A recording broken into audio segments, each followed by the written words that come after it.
Hello everyone, welcome to UPSC navigator. आज की इस वीडियो में हम पॉलिटी की पीटी 365 यहाँ पे कंप्लीट करने वाले हैं। ये जो वीडियो है इंग्लिश और हिंदी दोनों में होने वाली है। ठीक है, आप देख सकते हैं यहाँ पे दोनों पीटी यहाँ पे मैंने अटैच कर दिया।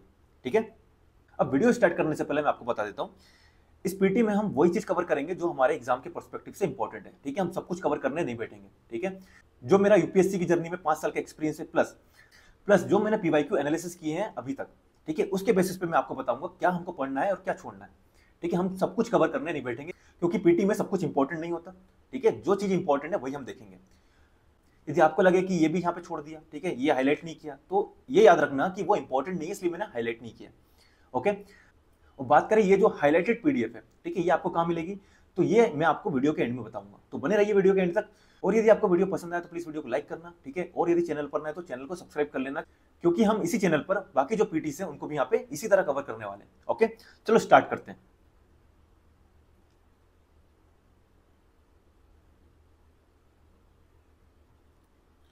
सबसे पहली न्यूज क्या है, साइमल्टेनियस इलेक्शन। ठीक है, जिसको बोलते हैं वन नेशन वन इलेक्शन, इसको हम 129 कॉन्स्टिट्यूशनल अमेंडमेंट बिल 2024 के नाम से भी जानते हैं। अब एक चीज आप याद रखना, यूपीएससी के पर्सपेक्टिव से जो बिल होते हैं वो इंपॉर्टेंट नहीं होते जब तक वो एक्ट ना बन जाए। ठीक है, ये चीज याद रखना। तो यहाँ से क्वेश्चन आने के चांसेस अभी काफी कम है जब तक ये एक्ट नहीं बन जाता। फिर भी हम इसको कंप्लीट देखेंगे, ठीक है, कि क्या क्या की प्रोविजन है इसमें। ओके, तो देखो जो 129 अमेंडमेंट बिल 2024 है, इसके कुछ की प्रोविजन है वो हम यहाँ पे देखेंगे। ठीक है, कुछ मुख्य प्रावधान है। सबसे पहला प्रोविजन क्या है, इंसर्शन ऑफ न्यू आर्टिकल 82 सब क्लोज है। संविधान में एक नया अनुच्छेद 82 सब क्लोज है यहाँ पे जोड़ा जाएगा। ये जो आर्टिकल 82 ए, ये क्या है, यहाँ पे बोला है साइमल्टेनियस इलेक्शन, जिसमें लोकसभा और स्टेट लेजिस्लेटिव असेंबली जो राज्य विधानसभा है इनके जो इलेक्शन है वो साइमल्टेनियस होंगे, ऐसा प्रावधान इसमें, ऐसा प्रोविजन है। सेकंड क्या है, टर्म ऑफ लेजिस्लेटिव असेंबली। ठीक है, term of all state legislative assembly will and with full term of Lok Sabha. ठीक है, सभी राज्य विधानसभाओं का कार्यकाल लोकसभा के पूर्ण कार्यकाल के साथ यहाँ पे समाप्त हो जाएगा। तो ये हो गया हमारा फर्स्ट प्रोविजन। सेकंड प्रोविजन क्या है, अमेंडमेंट टू आर्टिकल 83, अनुच्छेद 83 में संशोधन। It defines unexpired terms, mid term and general election. अनुच्छेद 83 जो है, ठीक है, ये अनएक्सपायर्ड पीरियड मतलब असमाप्त अवधि, मध्य अवधि चुनाव और आम चुनाव की यहाँ पे परिभाषा यहाँ पे दी गई है। और क्या दिया गया है इसमें, it says when Lok Sabha is dissolve before full term of 5 year as stated, period between date of dissolution and expiry of full term shall be an unexpired term.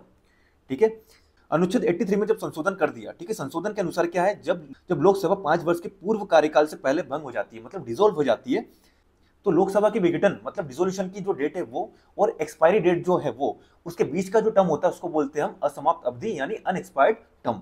ठीक है, अब जब 5 ईयर से पहले जब लोकसभा डिसॉल्व हो जाएगी, है ना, तो उसके बाद इलेक्शन होंगे, जो इलेक्शन होंगे उसको हम बोलेंगे मिड टर्म इलेक्शन, और जो नई लोकसभा बनेगी उसका जो टर्म होगा वो अनएक्सपायर्ड टर्म तक होगा। ठीक है, थर्ड प्रोविजन क्या है, amendment to article 172, it defines unexpired term and full term of state legislative assembly. ठीक है, 83 जो बात कर रहा था वो लोकसभा इलेक्शन की बात कर रहा था, और आर्टिकल 172 ये स्टेट लेजिस्लेटिव असेंबली की बात कर रहा है। फिर आता है amendment to article 327, power of parliament to make provision with respect to election to legislature. ठीक है, ये विधान मंडलों के चुनाव के संबंध में प्रावधान करने की संसद की शक्ति से संबंधित है। तो ये चीज आपको याद रखना है, ये की प्रोविजंस 129 कॉन्स्टिट्यूशनल अमेंडमेंट बिल 2024 से रिलेटेड। अब बात करें साइमल्टेनियस इलेक्शन के बारे में।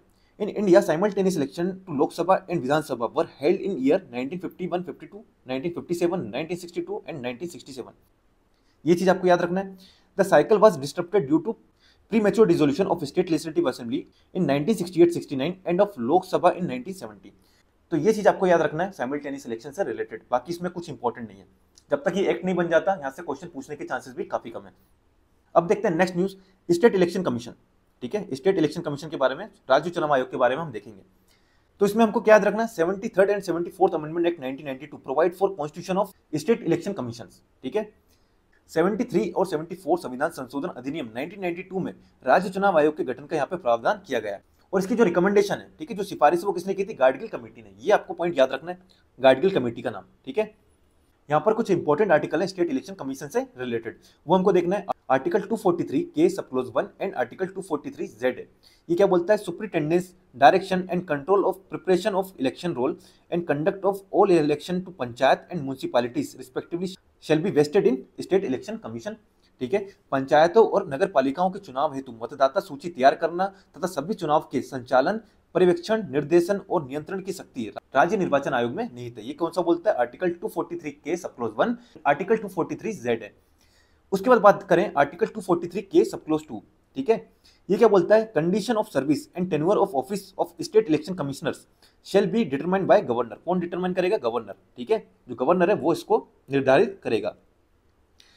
ही shall not be remove from office except in manner and on ground prescribed for removal of a जज ऑफ स्टेट हाई कोर्ट, ठीक है।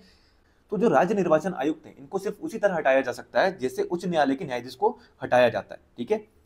और इसी तरह जो हमारा इलेक्शन कमीशन है, ठीक है, जो नेशनल इलेक्शन कमीशन है उसमें भी यही है, जो सुप्रीम कोर्ट की जज को हटाने का जो प्रोसीजर है, ठीक है, उसी तरह यहाँ पे इलेक्शन कमीशन को हटाया जाएगा। He can be remove by only by president, ठीक है, राष्ट्रपति सिर्फ इनको हटा सकता है। तो ये हो गया हमारा स्टेट इलेक्शन कमीशन फंक्शन, ठीक है, ये यहाँ पे हमारे इंपॉर्टेंट नहीं है प्री के पर्सपेक्टिव से, ठीक है। अब देखते हैं डिलिमिटेशन कमीशन, ठीक है, परिसीमन आयोग। Supreme court in Kishore Chandra Chhagan Lal Rathore case 2024 held that constitutional court have the power to review order of the delimitation commission if an order is manifestly arbitrary, ठीक है। जो ये मामला है इसमें सुप्रीम कोर्ट ने निर्णय दिया कि परिसीमन आयोग के किसी भी आदेश के स्पष्ट रूप से मनमाने होने और संवैधानिक मूल्यों के अनुरूप नहीं होने पर यहाँ पे संवैधानिक न्यायालय को उन आदेशों की समीक्षा करने का यहाँ पे अधिकार है। ओके, ये सुप्रीम कोर्ट का जजमेंट है किसमें, किशोर चंद्र छगनलाल राठौर मामले में।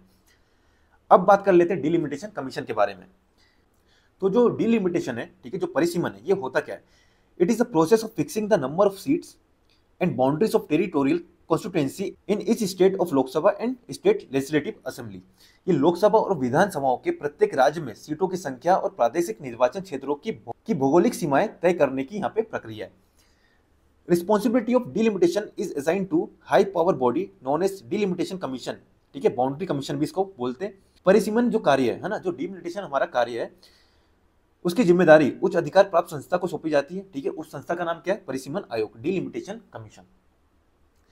अब ये जो डिलिमिटेशन कमीशन है ये आर्टिकल 82 में यहाँ पे दिया गया है, ठीक है, अनुच्छेद 82 जो है वो बात करता है हमारा डिलिमिटेशन कमीशन की।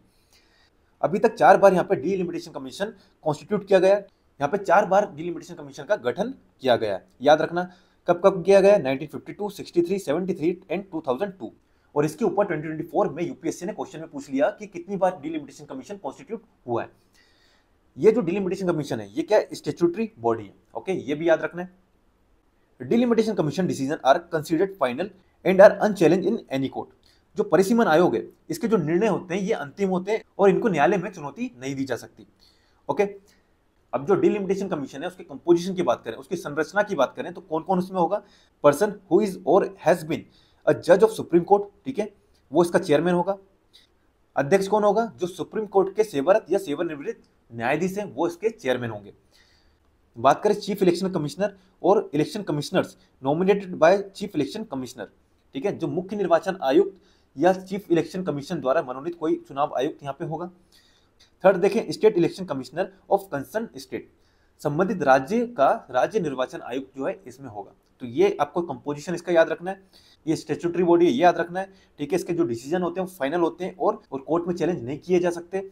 बात करें इसको 4 बार कॉन्स्टिट्यूट किया गया है, कब कब, 1952, 63, 73 एंड 2002। ओके, और आर्टिकल 82 जो है इसमें डिलिमिटेशन कमीशन की बात की गई है, बस ये पॉइंट इसमें आपको याद रखना है। अब बात करते हैं ईवीएम की।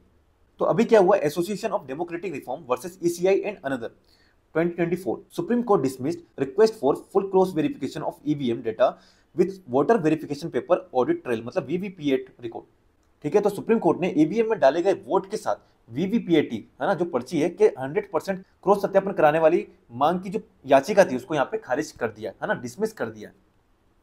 तो ये चीज हमारे लिए इंपॉर्टेंट नहीं है, लेकिन हम ईवीएम क्या है, ठीक है, उसके बारे में बात करेंगे, वो हमारे लिए इंपॉर्टेंट है। तो देखो ईवीएम की बात करें, it is manufactured and supplied to ECI by Bharat electronics limited, ठीक है, जो कि काम करती है under ministry of defence, and electronics corporation of India limited जो वर्क करती है under department of atomic energy. ये दो आपको याद रखना है, ठीक है। मैन्युफैक्चर एंड सप्लाइड कौन कर रहा है, इलेक्शन कमीशन को, ये दो body, Bharat electronics limited and electronics corporation of India limited. Second चीज आपको याद रखना है कि गोवा जो है, ठीक है, ये फर्स्ट स्टेट है to use VVPAT with all EVM during 2017 legislative assembly election, ठीक है। तो 2017 में गोवा विधानसभा चुनाव के दौरान पहली बार ईवीएम के साथ वीवीपीएटी का यहाँ पे उपयोग किया गया था। फिर उसके बाद बात करें VVPAT were fully deployed in 2019 Lok Sabha general election, ठीक है। लोकसभा जनरल इलेक्शन में कब? 2019 में। और स्टेट में बात करें तो गोवा फर्स्ट स्टेट था जिसने स्टार्ट किया था 2017 में। अब जो ईवीएम है इसमें 3 चीजें होती हैं, ठीक है, बस आपको नाम देखना है, उसके अंदर क्या है वो छोड़ दो आप। क्या क्या होता है? बैलेट यूनिट, कंट्रोल यूनिट और वीवीपीएटी, ठीक है, ये 3 चीज होती हैं, बाकी इसमें कुछ हमारा काम का नहीं है। अब बात करते हैं model code of conduct. Model code of conduct की बात करें तो in response of violation of MCC during Lok Sabha election, ठीक है, जो मॉडल कोड ऑफ कंडक्ट है इसका वायलेशन हुआ ड्यूरिंग लोकसभा इलेक्शन, तो ECI has recently issued directive to political party and their representative to utilise social media platform ethically, ठीक है। तो जो सोशल मीडिया प्लेटफॉर्म है उनका यहाँ पे नैतिकता से आपको यूज करना है, ऐसा यहाँ पे गाइडलाइन दी गई, क्योंकि जो मॉडल कोड ऑफ कंडक्ट है उसका यहाँ पे काफी वायलेशन हो रहा था। अब जो मॉडल कोड ऑफ कंडक्ट है सबसे पहले कब इंट्रोड्यूस किया गया था? 1960 में, है ना, जब स्टेट असेंबली इलेक्शन हुए थे केरला में। ओके, तो इन 1960 MCC was first introduce in state assembly election in Kerala. अब इसकी नेचर की बात करें तो ये सेट ऑफ गाइडलाइंस होती हैं laid down by ECI in consensus with political parties.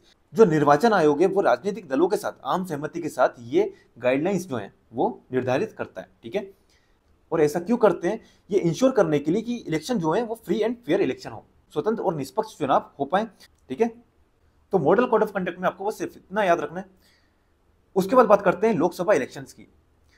तो लोकसभा इलेक्शन रिसेंटली 2024 में लोकसभा इलेक्शन हुए थे, ओके। अब ये जो न्यूज है ना, इलेक्शन तो हो गए, इसमें हमारे काम का क्या है वो हमको देखना है। ड्यूरेशन ऑफ लोकसभा, है ना, जो हमारी लोकसभा की अवधि है उसकी बात करते हैं। Normal term is 5 year from date of its first meeting after general election after which it automatically dissolve.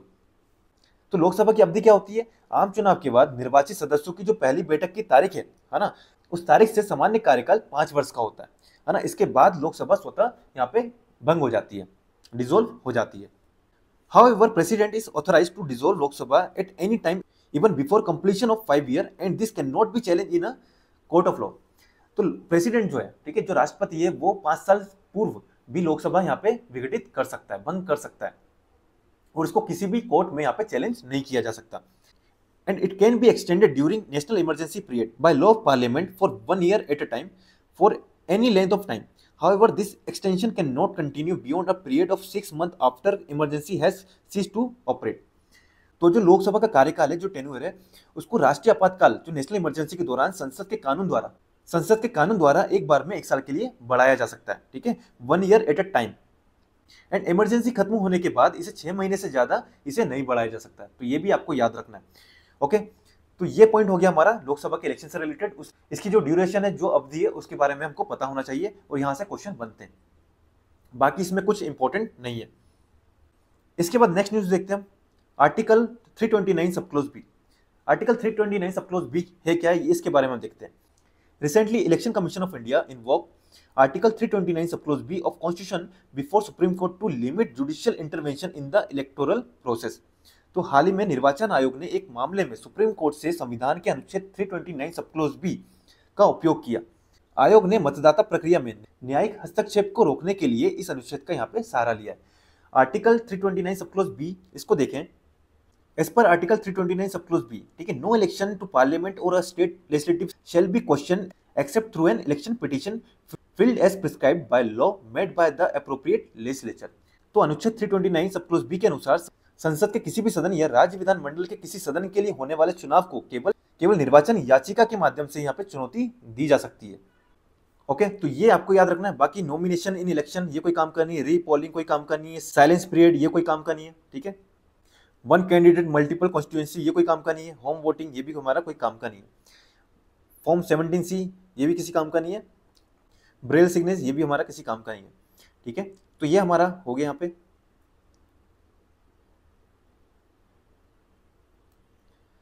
अब देखते हैं हम functioning of parliament, state legislature and local government. तो फर्स्ट न्यूज क्या है? इंटरनल इमरजेंसी, आंतरिक आपातकाल। तो 25 जून 1975 को नेशनल इमरजेंसी यहाँ पे लगाई गई थी, ठीक है। तो उसको यहाँ पे 50 साल हो गए हैं, तो उसको लेकर ये न्यूज है। अब ये न्यूज हमारी किस काम की? किसी काम की नहीं है, हमें यहाँ पे बेसिक करना पड़ेगा। अब करंट अफेयर क्या होता है? करंट अफेयर कुछ नहीं होता, कोई न्यूज है, ठीक है, न्यूज का हमको बेसिक पढ़ना है। अब आप देखेंगे अभी तक जितना भी हमने देखा न्यूज है उसका हमने बेसिक ही पढ़ा है, ओके। तो यहाँ पे आपका एक तरीके से रिवीजन ही हो रहा है आपके पॉलिटी का। तो देखो, अबाउट इमरजेंसी की बात करें, suspension of fundamental right during emergency was incorporated from Weimar constitution of Germany. ठीक है। ठीक है, भारत में आपातकाल के दौरान ज्यादातर जो मौलिक अधिकारों का निलंबन कर दिया जाता है ना, ये हमने कहाँ से लिया है? ये हमने लिया जर्मनी के वाइमर संविधान से। इमरजेंसी प्रोविजंस की बात करें तो ये किस पार्ट में आता है? ये पार्ट 18 में। ओके, आर्टिकल 352 से आर्टिकल 360 में इमरजेंसी प्रोविजन आपको देखने को मिलेंगे। और 2024 के प्रीलिम्स में यहाँ पे आपको एक क्वेश्चन देखने को मिलेगा जहाँ पे इमरजेंसी प्रोविजन के पार्ट के बारे में पूछा था कि किस पार्ट में आता है। ओके, तो ये इंपॉर्टेंट है आपको आर्टिकल से देखने। आर्टिकल 352 में कौन सी इमरजेंसी है? National emergency. आर्टिकल 356 में president rule. And financial emergency किसमें? आर्टिकल 360 में। ये आपको याद रखना है।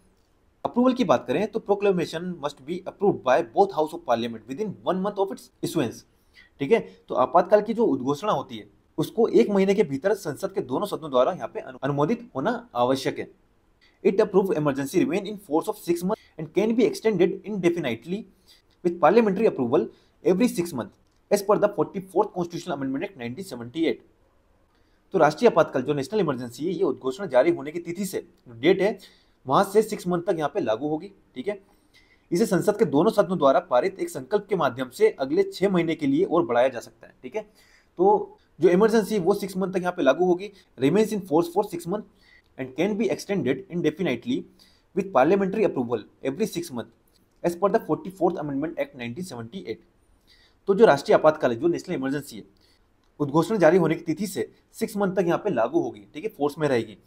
इसे संसद के दोनों सदनों द्वारा पारित एक संकल्प के माध्यम से अगले 6 महीने के लिए और बढ़ाया जा सकता है और इस प्रोसेस के माध्यम से आपातकाल को अनिश्चित समय तक बढ़ाया जा सकता है। ठीक है, 6 मंथ करके यहाँ पे आगे इसको बढ़ाया जा सकता है। और ये जो प्रोविजन है ये पहले नहीं था, इसको ऐड किया गया 44th कॉन्स्टिट्यूशनल अमेंडमेंट एक्ट 1978 के through. A resolution to approve और continue emergency must be pass by special majority. तो जो आपातकाल की मंजूरी देने या जारी रखने का जो संकल्प है, ठीक है, वो आपको विशेष बहुमत से, ठीक है, स्पेशल मेजोरिटी से यहाँ से पास करना पड़ेगा।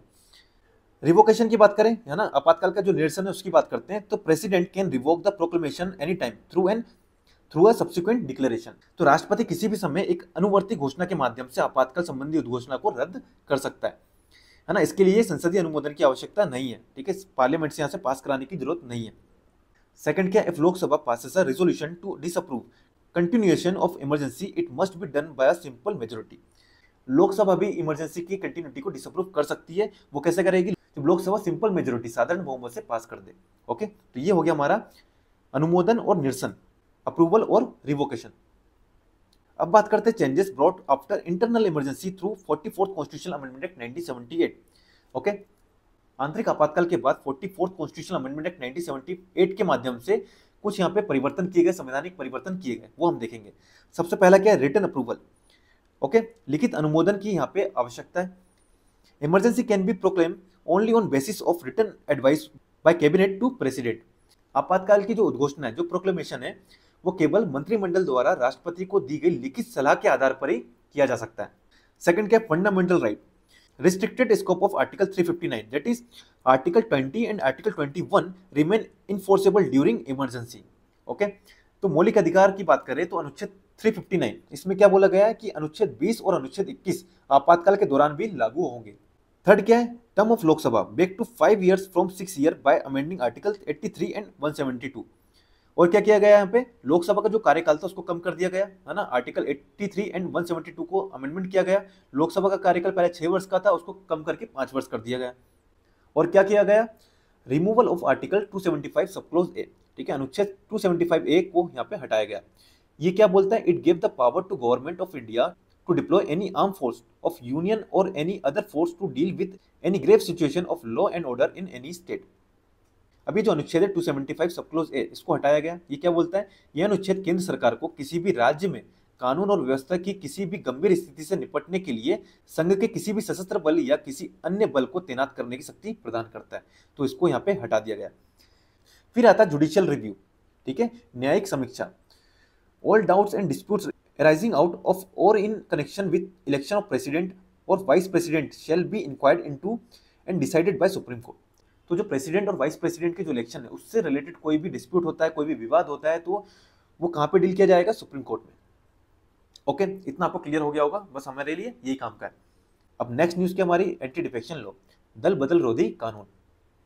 Supreme court dismiss a writ petition challenging constitutionality of 10th schedule. ठीक है, जो 10वीं अनुसूची है उसकी संवैधानिकता को चुनौती देने वाली जो एक रिट पिटीशन थी उसको यहाँ पे सुप्रीम कोर्ट ने खारिज कर दिया। अब ये न्यूज़ है, लेकिन हमको क्या पढ़ना है, हमको बेसिक पढ़ना है कि एंटी डिफेक्शन लॉ है क्या। It was included under 10th schedule via 52nd constitutional amendment act 1985। इस संविधान में 52nd कॉन्स्टिट्यूशनल अमेंडमेंट एक्ट 1985 के माध्यम से 10वीं अनुसूची में शामिल किया गया। फिर नेक्स्ट पॉइंट क्या है, any question regarding disqualification arising out of defection is to be decided by presiding officer of the house. तो यदि डिस्क्वालिफिकेशन से रिलेटेड कोई भी क्वेश्चन आता है ना, तो उसको डिसाइड कौन करेगा, जो प्रिसाइडिंग ऑफिसर ऑफ हाउस है वो। नेक्स्ट पॉइंट क्या हमारा, any question regarding disqualification arising out of defection is to be decided by presiding officer of the house. तो एंटी डिफेक्शन से रिलेटेड कोई भी यदि क्वेश्चन अराइज होता है, ओके, तो उसका निर्णय उसको डिसाइड कौन करेगा, presiding officer of the house, है ना। सदन का जो पीठासीन अधिकारी वो डिसाइड करेगा कि इस मेंबर पर एंटी डिफेक्शन लगेगा या नहीं लगेगा। ओके, अब बात करते हैं डिस्क्वालिफिकेशन हैपन इफ। अब मेंबर की बात करें तो यदि वो वॉलंटरी अपनी मेंबरशिप गिव अप कर देता है तो उस पर एंटी डिफेक्शन लग जाएगा। सेकंड क्या है, votes abstain to vote in the house contrary direction issue by his political party and such act has not been condemned by the party with in 15 days. Okay, अब कोई member यदि political party के खिलाफ जाता है, against जाता है, मतलब किसी पॉलिटिकल पार्टी ने बोला कि हमको यहाँ पे वोट करना है, उसने वोट नहीं किया या एब्सटेन कर गया, तो उस पर डिस्क्वालिफिकेशन लग जाएगा। ओके, और एक और चीज आपको याद रखना है, ये जो कृत्य, ये जो उसने एक्शन लिया है, उसको यदि 15 दिन के अंदर पॉलिटिकल पार्टी ने माफ नहीं किया, है ना, तो उस पर एंटी डिफेक्शन लग जाएगा। ये हो गया हमारा जो मेंबर है। अब बात करते हैं जो इंडिपेंडेंट मेंबर है, यदि वो कोई पॉलिटिकल पार्टी ज्वाइन कर लेता है तो उस पर एंटी डिफेक्शन लग जाएगा।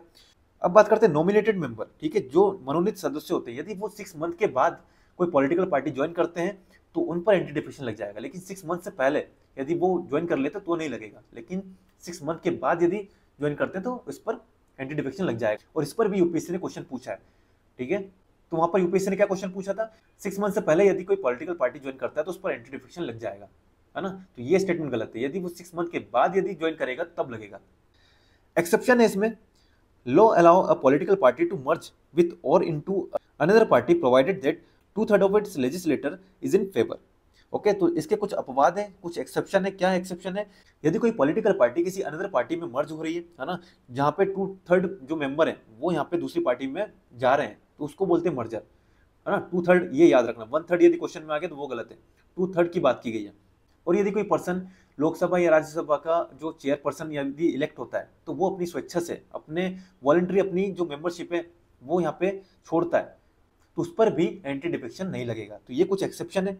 बात करें presently, law does not provide a time limit within which speaker presiding officer have to decide on anti defection case. ठीक है, तो वर्तमान में पीठासीन अधिकारियों के लिए दल बदल विरोधी मामलों में, ठीक है, अपना निर्णय देने की अभी तक ऐसी कोई फिक्स डेट नहीं है कि आपको इतने टाइम में देना है। ओके, ठीक है, तो ये चीज आपको याद रखना है। अब यहाँ पे कुछ केसेस वो आपको देखना है। Kihoto Hollohan versus Zachillhu 1992, supreme court held that speaker decision under anti defection law is subjected to judicial review. ठीक है, पहले ऐसा था कि जुडिशियल रिव्यू नहीं होगा, लेकिन इस केस के बाद सुप्रीम कोर्ट ने बोला कि जो प्रिसाइडिंग ऑफिसर का जो फाइनल डिसीजन है उसका यहाँ पे जुडिशियल रिव्यू हो सकता है। फिर अभी 2020 में फिर इसमें सुप्रीम कोर्ट का एक और जजमेंट आया। Supreme court ruled that disqualification petition under 10th schedule should normally be decided within a period of 3 month, ठीक है, from the date of its filing. तो 10वीं अनुसूची के तहत अयोग्यता संबंधी याचिकाओं पर अध्यक्ष द्वारा 3 महीने के अंदर यहाँ पर निर्णय लिया जाना चाहिए, ऐसा बोला कब, किसम मेघचंद्र सिंहवाद 2020 में। ओके, तो ये इंफॉर्मेशन आपको याद रखनी है एंटी डिफेक्शन लॉ से रिलेटेड। अब हम देखते हैं अपनी नेक्स्ट न्यूज, प्रोपोर्शनल रिप्रेजेंटेशन। ठीक है, प्रोपोर्शनल रिप्रेजेंटेशन इसे बोलते हैं अनुपातिक प्रतिनिधित्व। तो इसमें भी कुछ इतना इंपॉर्टेंट नहीं है, आपको थोड़ा सा इसमें डिफरेंस देखना है। एक है first pass the post system जो हमारे इंडिया में है, सेकंड है प्रोपोर्शनल रिप्रेजेंटेशन। ठीक है, जो first pass the post system है इसमें ज्योग्राफिकल यूनिट की बात करें, country is divided into small geographical unit जिसको हम बोलते हैं कॉन्स्टिट्यूएंसी, है ना। लेकिन जो प्रोपोर्शनल रिप्रेजेंटेशन है इसमें क्या होता है, large geographical area are demarcated as constituency. ठीक है, मतलब एक इंटायर कंट्री भी यहाँ पे एक कॉन्स्टिट्यूएंसी हो सकती है। रिप्रेजेंटेशन की बात करें, एवरी कॉन्स्टिट्यूएंसी इलेक्ट्स 1 रिप्रेजेंटेटिव। लेकिन हम बात करें प्रोपोर्शनल रिप्रेजेंटेशन में तो मोर देन 1 रिप्रेजेंटेटिव में be elected from 1 constituency. Voting process की बात करें तो जो first pass the post system है इसमें हम किसको वोट करते हैं, कैंडिडेट को, लेकिन प्रोपोर्शनल रिप्रेजेंटेशन में हम किसको वोट करते हैं, पार्टी को। अब सबसे ज्यादा इंपॉर्टेंट ये 2 पॉइंट है जो मैंने आपको बताया। ठीक है, यहाँ पे जो हाईलाइट किए वही इंपॉर्टेंट है। ओके, तो देखो सीट डिस्ट्रीब्यूशन की बात करें, a party may get more seat than votes in legislature, winning candidate may not secure majority 50% plus one of votes. Okay, और ये जो एग्जांपल आप देखिए यूएस, यूके, कनाडा, इंडिया, है ना, यहाँ पे लोकसभा और स्टेट लेजिस्लेटिव असेंबली, ठीक है, तो यहाँ पे जो इलेक्शन होते हैं वो कैसे होते हैं, first pass the post system. हमारे इंडिया में भी होता है यही। तो हिंदी में इसको मैं बता देता हूँ, किसी दल को विधायिका में वोटों की तुलना में अधिक सीटें यहाँ पे मिल सकती हैं, ठीक है, और जीतने वाले उम्मीदवारों को जरूरी नहीं है कि आपको उसका बहुमत मिले, है ना, 50% प्लस वन मिले, ये जरूरी नहीं है। लेकिन वही हम बात करें प्रोपोर्शनल रिप्रेजेंटेशन की, तो every party gets seats in the legislature in proportion to the percentage of votes it receive. तो एवरी पॉलिटिकल पार्टी को यहाँ पे वोटों के प्रतिशत के अनुपात में यहाँ पे विधायिका में सीटें प्राप्त हो जाती हैं। उसका कुछ एग्जाम्पल है इजराइल और नीदरलैंड। बस हमको यही इंफॉर्मेशन याद रखनी थी, first pass the post system और प्रोपोर्शनल रिप्रेजेंटेशन से रिलेटेड। तो ये न्यूज हमारी यहाँ पे खत्म होती है। अब देखते हैं हम parliamentary committee. Recently the Lok Sabha move motion to form the public account committee and estimate committee, ठीक है। तो अभी क्या हुआ, लोकसभा में प्रस्ताव पेश किया गया, है ना, इसमें क्या है, हमको पुनर्गठन करना है किसका, प्राक्कलन का समिति का और लोक लेखा समिति का। अब ये न्यूज है, अब हमको क्या पढ़ना है, इसका स्टैटिक। इसलिए मैं हमेशा बोलता हूँ भाई स्टैटिक पढ़ो, क्योंकि करंट कुछ नहीं होता, करंट सिर्फ ये न्यूज है। आपको वापस पढ़ना है क्या है, आपको पढ़ना है स्टैटिक, ठीक है, जो है बेसिक वही पढ़ना है, वहीं से क्वेश्चन बनता है, ये न्यूज से क्वेश्चन नहीं बनेगा। अब देखो अबाउट पार्लियामेंट्री कमेटी की बात करें, it means a committee which is appointed और इलेक्टेड बाय द हाउस और nominated by speaker and which work under the direction of speaker, ठीक है। तो ये जो समिति होती है ये सदन द्वारा नियुक्त और निर्वाचित होती है ना, अध्यक्ष द्वारा नामित होती है और अध्यक्ष के निर्देशन पर ये कार्य करती है। और ये जो कमेटी अपनी रिपोर्ट किसको सबमिट करेंगी, हाउस और speaker and secretariat for which is provided by Lok Sabha secretariat. Okay, ये चीज आपको याद रखनी है। इसके बाद एक इंपॉर्टेंट इन्फॉर्मेशन क्या है, they draw there authority from article 105, है ना, ये किससे डील करता है, प्रिविलेजेस ऑफ एमपी। तो प्रिविलेजेस ऑफ एमपी का आर्टिकल क्या है, आर्टिकल 105, ये आपको याद रखना है। आर्टिकल 118 की बात करें, gives parliament authority to make rules to regulate its procedure and conduct of business. Okay, तो अनुच्छेद 118 ये क्या बोलता है, संसद को अपनी प्रक्रिया और कार्य संचालन को विनियमित करने के लिए नियम बनाने का यहाँ पे अधिकार देता है। जो पार्लियामेंट्री कमेटी होती है दो टाइप की होती है, एक होती है एडॉक कमेटी और एक होती है स्टैंडिंग कमेटी। एडॉक कमेटी क्या होती है, appointed for specific purpose, and जो स्टैंडिंग कमेटी होती है ये परमानेंट होती है एंड रेगुलर कमेटी होती है। अब इसमें सबसे इंपॉर्टेंट चीज क्या है, पब्लिक अकाउंट कमेटी और एस्टिमेट कमेटी क्या है। ये जो पब्लिक अकाउंट कमेटी ये सेटअप हुई थी 1921 में, okay, in the wake of the Montagu-Chelmsford reform, ठीक है। मॉन्टेग्यू-चेम्सफोर्ड रिफॉर्म के आलोक में 1921 में लोक लेखा समिति का यहाँ पे गठन होता है। इसमें सबसे ज्यादा इंपॉर्टेंट क्या है, इसमें 22 मेंबर है, ठीक है, और इसमें 22 मेंबर में से 15 मेंबर लोकसभा से और 7 मेंबर राज्यसभा से, ठीक है। और इसमें एक और चीज आप याद रखना, इसका जो चेयरमैन होता है वो अपोजिशन पार्टी का होता है। फंक्शन क्या है, auditing revenue and expenditure of the government of India, ठीक है, इसका फंक्शन है। बात करें एस्टिमेट कमेटी की, तो constituted for first time in 1950 and consist of 30 member from Lok Sabha. ये जो प्राक्कलन समिति है इसका गठन पहली बार कब हुआ था, 1950 में। ओके, इसमें 30 मेंबर है और जो 30 मेंबर है सारे के सारे लोकसभा से ही होते हैं, ये याद रखना है, इसमें कोई राज्यसभा से नहीं होता है। इसका फंक्शन क्या है, suggest alternative policy to bring about efficiency in administration, to examine whether the money is well laid out within limit of policy implied in estimate etcetera. तो ये प्राक्कलन समिति इसका कार्य क्या है, प्रशासन में दक्षता लाने के लिए वैकल्पिक नीतियों का सुझाव देना।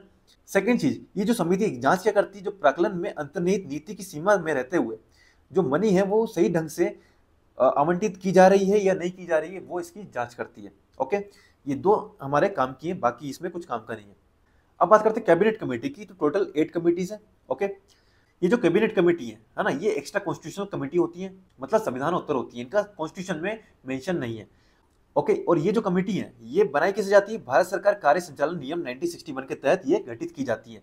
Government of India transaction of business rule 1961 provide for their establishment. Okay, ये चीज याद रखना है आपको, जो कैबिनेट कमेटी है एक्स्ट्रा कॉन्स्टिट्यूशनल कमेटी है, ठीक है, और ये बनाई कैसे गई है, government of India transaction of business rules 1961, ठीक है, ये आपको याद रखना। बाकी इतना इंपॉर्टेंट ये है नहीं जितना इंपॉर्टेंट आपको ये दो देखने को मिल रही है, पब्लिक अकाउंट कमेटी और एस्टिमेट कमेटी। कैबिनेट कमेटी इतनी इंपॉर्टेंट नहीं, फिर भी आप इतना याद रखना, ये एक्स्ट्रा कॉन्स्टिट्यूशनल कमेटी होती है, ठीक है, 8 कमेटी है और किसके थ्रू ये बनती है, government of India transaction of business rule 1961, बस इतना काफी है। अब देखिए सेक्रेटरीट ऑफ द पार्लियामेंट, है ना, तो इसमें भी ज्यादा कुछ इंपॉर्टेंट नहीं है, जो हमारे काम का है वो हम देखेंगे। आर्टिकल 98 है जो क्या बोलता है, each house of the parliament shall have a separate secretariat staff. ठीक है, संसद के प्रत्येक सदन का एक अलग सचिवालय स्टाफ होगा। एंड सेकंड चीज आपको क्या याद रखनी है, secretary general of both house hold rank equivalent to that of the cabinet secretary. जो दोनों सदनों के महासचिव का पद होता है वो कैबिनेट सचिव के समकक्ष होता है। बस ये इंफॉर्मेशन हमारे काम की थी, इसमें और कुछ काम का है नहीं। कैबिनेट सेक्रेटरी ये हमारे किसी काम का नहीं। अब पढ़ेंगे president address to the parliament, संसद में राष्ट्रपति का अभिभाषण। तो president address the joint sitting of parliament after the formation of the 18th Lok Sabha. तो राष्ट्रपति ने 18th लोकसभा के गठन के बाद संसद के दोनों सदनों की संयुक्त बैठक को संबोधित किया। तो आर्टिकल 86 ये क्या बोलता है, allow president to address either house of parliament और बोथ हाउस टुगेदर। तो अनुच्छेद 86 सब क्लॉज 1 के अनुसार राष्ट्रपति संसद के किसी एक सदन में या दोनों सदनों की संयुक्त बैठक में अभिभाषण कर सकता है, लेकिन president has not so far address under this provision. तो हालांकि बात करें संविधान के लागू होने से लेकर अभी तक किसी भी राष्ट्रपति ने इस प्रावधान के तहत अभिभाषण नहीं दिया है। अनुच्छेद 87 क्या बोलता है, राष्ट्रपति संसद के दोनों सदनों की संयुक्त बैठक में विशेष अभिभाषण देता है, और ये 2 अवसर है। कब कब, at beginning of first session after etch general election. ठीक है, जो प्रत्येक आम चुनाव के बाद पहले सत्र का जो आरंभ होता है तब। Second, at beginning of first session of every year. ठीक है, प्रत्येक वर्ष के पहले सत्र के आरंभ में। ये 2 टाइम पे अभिभाषण देगा दोनों सदनों के संयुक्त बैठक में। तो बस हमारा ये काम का था और कुछ काम का यहाँ पे है नहीं। बात करें ओथ की, oath of member of parliament. तो newly elected member of parliament of the 18th Lok Sabha took oath.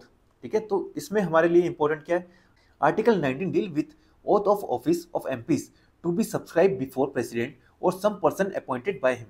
तो संविधान का अनुच्छेद 99 संसद सदस्यों द्वारा शपथ या प्रतिज्ञा से संबंधित है। तो आर्टिकल 19 आपको याद रखना है। ओके, बात करें शेड्यूल की, तो थर्ड शेड्यूल जो है वो ओथ और अफर्मेशन की बात करता है।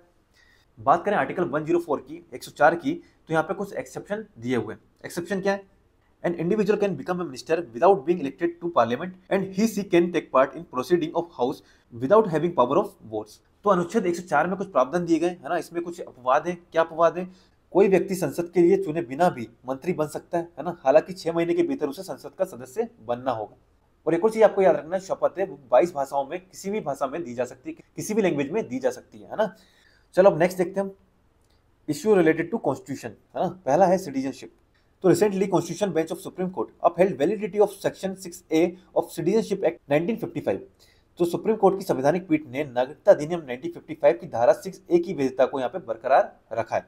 अबाउट सिटीजनशिप एक्ट 1955 की बात करें, भारत की नागरिकता प्राप्त करने के यहाँ पे 5 तरीके हैं। 5 वेज ऑफ एक्वायरिंग सिटीजनशिप। कौन कौन से हैं, जन्म से यानी बर्थ, वंशानुगत यानी डिसेंट, देशीकरण मतलब नेचुरलाइजेशन, पंजीकरण जिसको बोलते हैं रजिस्ट्रेशन, एंड लास्ट किसी राज्य क्षेत्र का भारत का भाग बन जाने से। ठीक है, इनकॉर्पोरेशन ऑफ टेरिटरी। ये 5 वेज हैं of acquiring citizenship of India. एक और चीज आपको याद रखनी है, इंडिया में डुअल सिटीजनशिप का यहाँ पे कोई भी प्रोविजन नहीं है ना, जैसा कि यूएस, यूके, पाकिस्तान में डुअल सिटीजनशिप, इंडिया में सिर्फ सिंगल सिटीजनशिप का यहाँ पे प्रोविजन है। फिर देखते हैं section 6A of citizenship act 1955 इस special provision added through Citizenship Amendment Act 1985 in furtherance of a memorandum of settlement called Assam Accord between the central government and leader of Assam movement। तो धारा 6A नागरिकता अधिनियम 1955 का एक विशेष प्रावधान है। इसे वर्ष 1985 में केंद्र सरकार और असम आंदोलन के नेताओं के बीच हस्ताक्षरित असम समझौते के बाद नागरिकता संशोधन अधिनियम 1985 के जरिए शामिल किया गया। ये जो सेक्शन है ना, ये जो धारा है 6A, इसकी बात करें, इसके तहत 1 जनवरी 1966 से 24 मार्च 1971 के बीच में पूर्वी पाकिस्तान, ठीक है, जो हमारा ईस्ट पाकिस्तान है, इसे अभी हम बोलते हैं बांग्लादेश, से असम में आकर बसे सभी व्यक्तियों को विदेशी घोषित किए जाने की तारीख से 10 वर्ष बाद भारतीय नागरिकता प्रदान करने का प्रावधान किया गया था। ओके, लास्ट क्या, सिटीजनशिप अमेंडमेंट एक्ट, जिसे हम बोलते हैं CAA 2019 amend citizenship act 1955। Citizenship act 1955 में अमेंडमेंट किया गया था, जो था हमारा सिटीजनशिप अमेंडमेंट एक्ट 2019। बस ये काम का है, बाकी हमारे इसमें कुछ काम का नहीं है। ठीक है, आपको ये याद रखना है कि कौन कौन से वेज हैं ऑफ एक्वायरिंग सिटीजनशिप, ठीक है, और इंडिया में डुअल सिटीजनशिप का यहाँ पे कोई भी प्रोविजन नहीं है। बस ये 2 इन्फॉर्मेशन आपको यहाँ पे याद रखनी है और कुछ नहीं है। बात करें सिटीजनशिप अमेंडमेंट रूल 2024, इसमें भी हमारा कुछ काम का नहीं है। अब देखते हैं overseas citizen of India, OCI। तो न्यूज़ क्या है, ministry of external affair has dispelled concern regarding OCI card holder being reclassified as foreigner. Confirming that the existing OCI rule remain unchange. विदेश मंत्रालय ने ओसीआई कार्ड धारकों को विदेशी के रूप में पुनः वर्गीकृत किए जाने संबंधी चिंताओं को दूर करते हुए यह स्पष्ट किया है कि वर्तमान ओसीआई नियम अपरिवर्तित रहेंगे, उनमें कोई चेंज नहीं होगा। ये सिर्फ न्यूज़ है। अब हमको क्या देखना है, इसका स्टैटिक ओसीआई है क्या, है ना, उसके बारे में देखेंगे। OCI scheme was introduced by amending citizenship act 1955 इन 2005। तो ओसीआई जो स्कीम है कब आई, 2005 में। इसको किसमें अमेंडमेंट करके लाया गया था, सिटीजनशिप एक्ट 1955 में। सेकंड पॉइंट क्या है, फॉरेनर मिलिट्री पर्सनल, जो विदेशी सैन्य कर्मी है ना, आइदर इन सर्विस और रिटायर्ड, चाहे वो सर्विस में हो या रिटायरमेंट ले लिया हो, are not entitled for grant of OCI, उनको ओसीआई प्राप्त नहीं होगा। थर्ड देखें, person of Indian origin and OCI card holder have been merge under the category of OCI in 2015। तो 2015 में क्या किया गया, जो भारतीय मूल के व्यक्ति और ओसीआई कार्ड धारकों, इनको मर्ज करके एक अलग से बना दिया गया ओसीआई। ओके, तो ये हो गया हमारा, इसमें और कुछ हमारे काम का नहीं है। अब देखते हैं रिजर्वेशन एंड अफर्मेशन एक्शन। ये भी हमारे कोई काम का नहीं है, सिर्फ आपको इतना याद रखना है कि अफर्मेशन एक्शन होता क्या है ना, सकारात्मक कार्रवाई होती क्या। They are positive step taken to increase representation of certain historically oppressed group in the society in area of education, employment etcetera. ठीक है, ये चीज आपको याद रखना है कि अफर्मेटिव एक्शन, जिसको हम बोलते हैं सकारात्मक कार्रवाई, ये क्या है, सामाजिक या नस्ली भेदभाव का सामना करने वाले सामाजिक समूहों के लिए शिक्षा, रोजगार आदि में प्रतिनिधित्व बढ़ाने के लिए यहाँ पे काम किया जाता है ना। इंडिया में बात करें तो कुछ आर्टिकल है, कौन कौन से, आर्टिकल 15 सब क्लोज 1, आर्टिकल 15 सब क्लोज 4, 16 सब क्लोज 4, ठीक है, ये हैं, बस इतना आपको याद रखना है। अब देखते हैं सब क्लासिफिकेशन ऑफ शेड्यूल्ड ट्राइब। तो recently supreme court in state of Punjab and other versus Devinder Singh and other case held that sub classification of scheduled caste is permissible to grant separate quota for more backward within the SC categories। तो हाल ही में संविधान के 7 न्यायाधीशों की संविधान पीठ ने पंजाब राज्य एवं अन्य बनाम देविंदर सिंह और अन्य बाद में यह निर्णय दिया कि अनुसूचित जातियों का उपवर्गीकरण भारत के संविधान के अनुच्छेद 14, 15 सब क्लोज 4, 16 सब क्लोज 4 के तहत स्वीकार्य है। सुप्रीम कोर्ट के अनुसार राज्य अनुसूचित जाति समुदायों के भीतर अधिक वंचित समूहों को अतिरिक्त कोटा प्रदान करने हेतु अनुसूचित जातियों का उपवर्गीकरण कर सकता है ना, कौन कर सकता है, राज्य कर सकता है। तो ये न्यूज़ हमारे किस काम की है कि हमको इस न्यूज़ से पढ़ना है हमारा static. Okay, schedule caste notified under article 341 sub close 1, ये आपको याद रखना है। आर्टिकल 341 सब क्लोज 1, इसमें देखिए, president to specify caste, race और tribe as schedule caste for any state और यूनियन टेरिटरी। तो अनुच्छेद 341 सब क्लोज 1 की बात करें, भारत का राष्ट्रपति किसी भी राज्य या केंद्र शासित प्रदेश में कुछ जातियों, मूल वंशों या जनजातियों को आधिकारिक तौर पर अनुसूचित जातियों के रूप में नामित कर सकता है। ओके, ये पॉइंट आपको याद रखना है, आर्टिकल 341 सब क्लोज 1। और ये जो पावर है गवर्नर के पास नहीं है, किसके पास है, प्रेसिडेंट के पास, ठीक है, वो नामित कर सकता है। और आर्टिकल 341 सब क्लोज 1 में शेड्यूल कास्ट यहाँ पे नोटिफाइड है। ये 2 पॉइंट आपको याद रखना है। सेकंड चीज हम देखें, जो आर्टिकल 341 सब क्लोज 2 है, ये क्या है, पार्लियामेंट में बाय लॉ इंक्लूड और एक्सक्लूड एनी कास्ट, रेस और tribe from list of SC by passing a law. तो आर्टिकल 341 सब क्लोज 2 की बात करें तो जो पार्लियामेंट है वो लॉ बनाकर किसी भी शेड्यूल कास्ट को, अनुसूचित जातियों को लिस्ट से बाहर भी कर सकती है और उसको शामिल भी कर सकती है। ठीक है, ये किसके पास पावर है, संसद के पास। और इसमें एक और चीज बोली गई, sub classification within SC does not violate article 341 sub clause 2। अनुसूचित जातियों के भीतर उपवर्गीकरण अनुच्छेद 341 सब क्लोज 2 का उल्लंघन नहीं करता है, ये याद रखना है। बाकी यहाँ पे हमारा कोई काम का है नहीं। अब बात करते हैं यूसीसी की। Recently, Chief Minister of Uttarakhand announced that the UCC will be implemented in state from January 2025। तो उत्तराखंड ने यहाँ पे यूसीसी यहाँ पे लागू कर दिया है। अब ये तो न्यूज़ थी, अब हमको क्या पढ़ना है, स्टैटिक। ठीक है, तो देखो न्यूज़ जो बोलते हैं current affair, current affair, current affair कुछ नहीं होता है। करंट अफेयर के साथ आपको क्या पढ़ना है, आपको मेनली पढ़ना है स्टैटिक। आप कोई भी मैगजीन उठा लीजिए, आप इकोनॉमी पढ़ेंगे, इकोनॉमी में भी वही रहेगा। ठीक है, करंट है, करंट के साथ आपको स्टैटिक ही पढ़ना पड़ेगा। तो इसलिए मैं हमेशा बोलता हूँ कि भाई करंट के पीछे मत भागो, आप पढ़ो स्टैटिक। ठीक है, करंट में कुछ नहीं होता। अब यूसीसी की बात करते हैं। ठीक है, तो यूसीसी क्या है, it refers to a unitary system of personal law applicable to all irrespective of religion. जो यूसीसी है उसका आशय क्या है, पूरे देश में सभी नागरिकों के लिए एक समान कानून लागू करना। यूसीसी के प्रोविजन की बात करें तो ये पार्ट 4 में है ना, जो डीपीएसपी है वहां पर आर्टिकल 44 में शामिल है। अभी करंट स्टेटस की बात करें, ठीक है, तो currently Indian personal law is complex with each religion adhering to its specific law।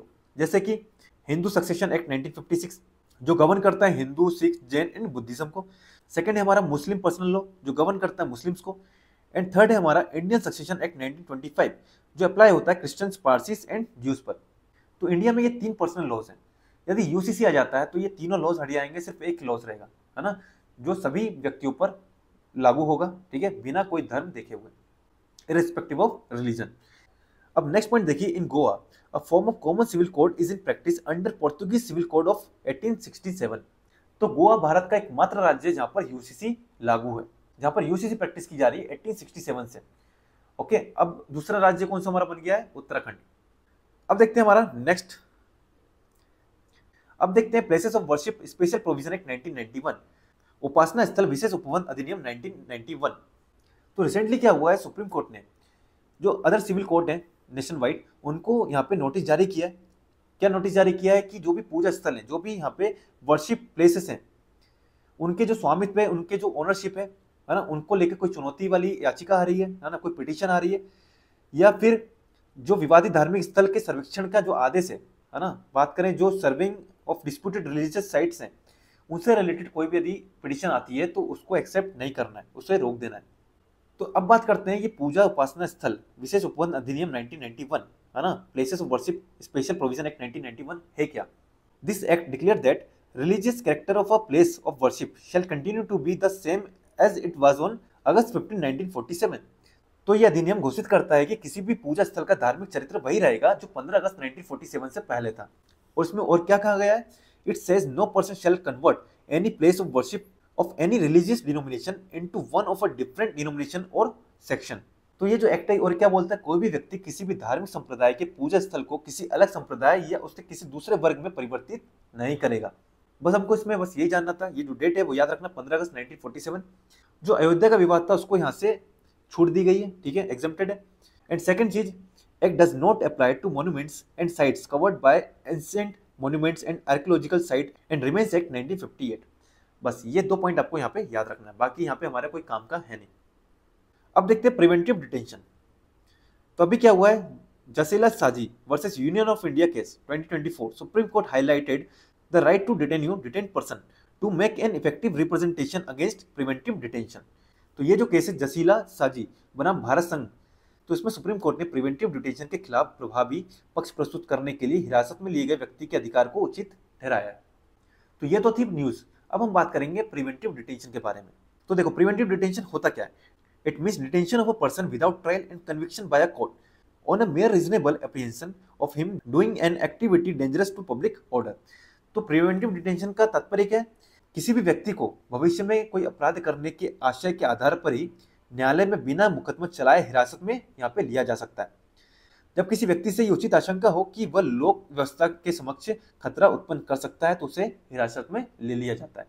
तो ये होता है हमारा प्रिवेंटिव डिटेंशन, कि सिर्फ आपको आशंका है, कोई शक है, आप उसको डिटेन कर सकते हो, है ना।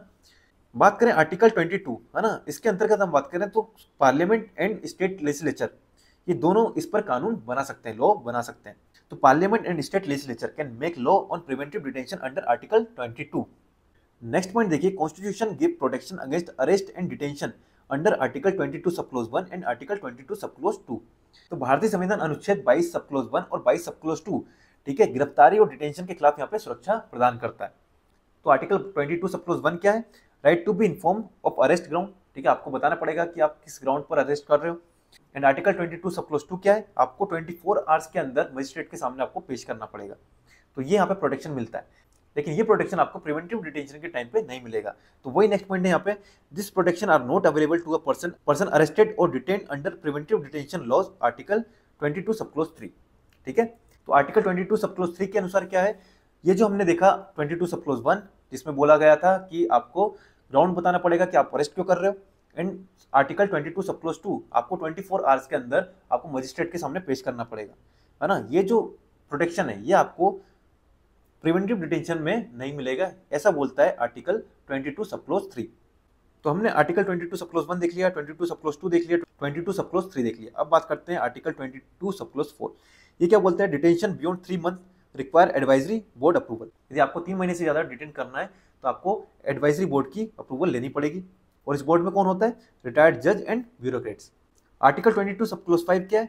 Early notification of ground for detention and opportunity to contest detention order. तो जिस व्यक्ति को आपने प्रिवेंटिव डिटेंशन में लिया है, तो आपको यथाशीघ्र उसको बताना पड़ेगा कि भाई आपने किन बेसिस पर उसको यहाँ पे डिटेन किया, ठीक है, और उसको अपना पक्ष रखने का यहाँ पे अवसर भी दिया जाएगा। ऐसा बोलता है article 22 sub clause 5।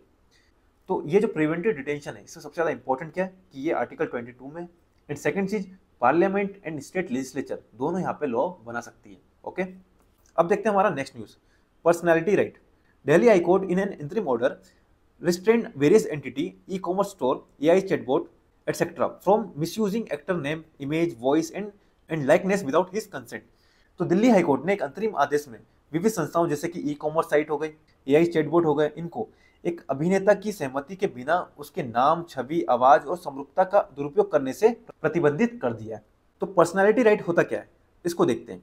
It refers to the right of a person to protect his or personality including name, voice, signature, image और any other feature easily identified as a markers of personality।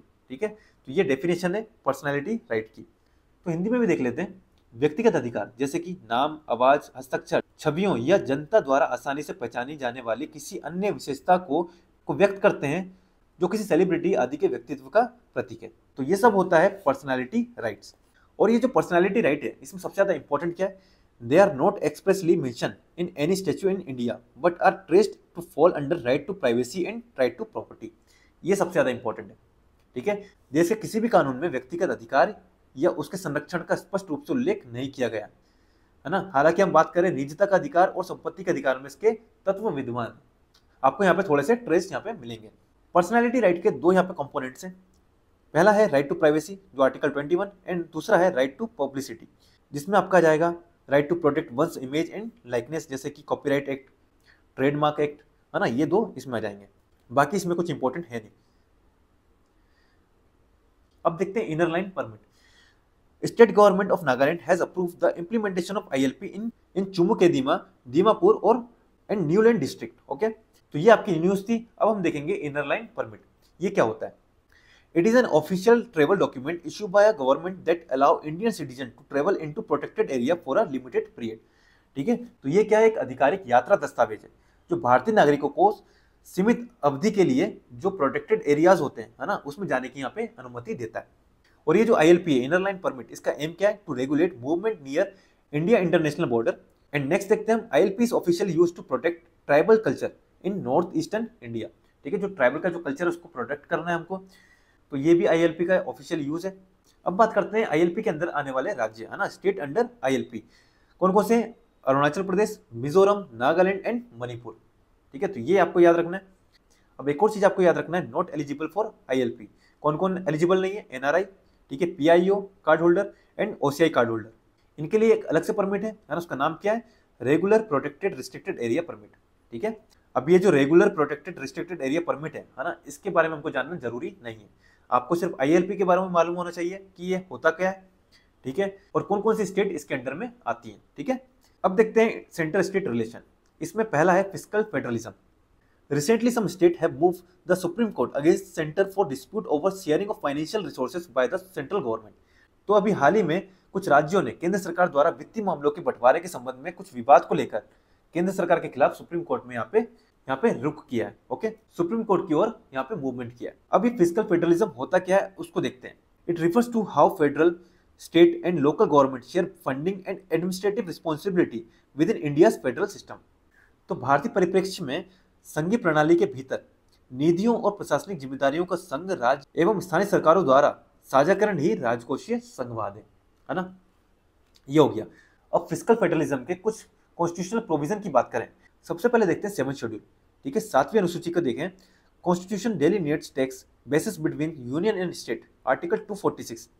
तो 7वीं अनुसूची की बात करें, संविधान के तहत संघ और राज्य, ठीक है, जो हमारे यूनियन है और स्टेट है, उसके बीच में कर आधारों का उल्लेख कर उन्हें क्रमशः संघ सूची मतलब union list and state list में सूचीबद्ध किया है। ठीक है, लिस्टेड किया है।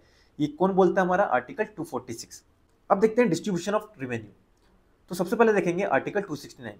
ये क्या है, taxes levied and collected by centre but wholly assigned to state.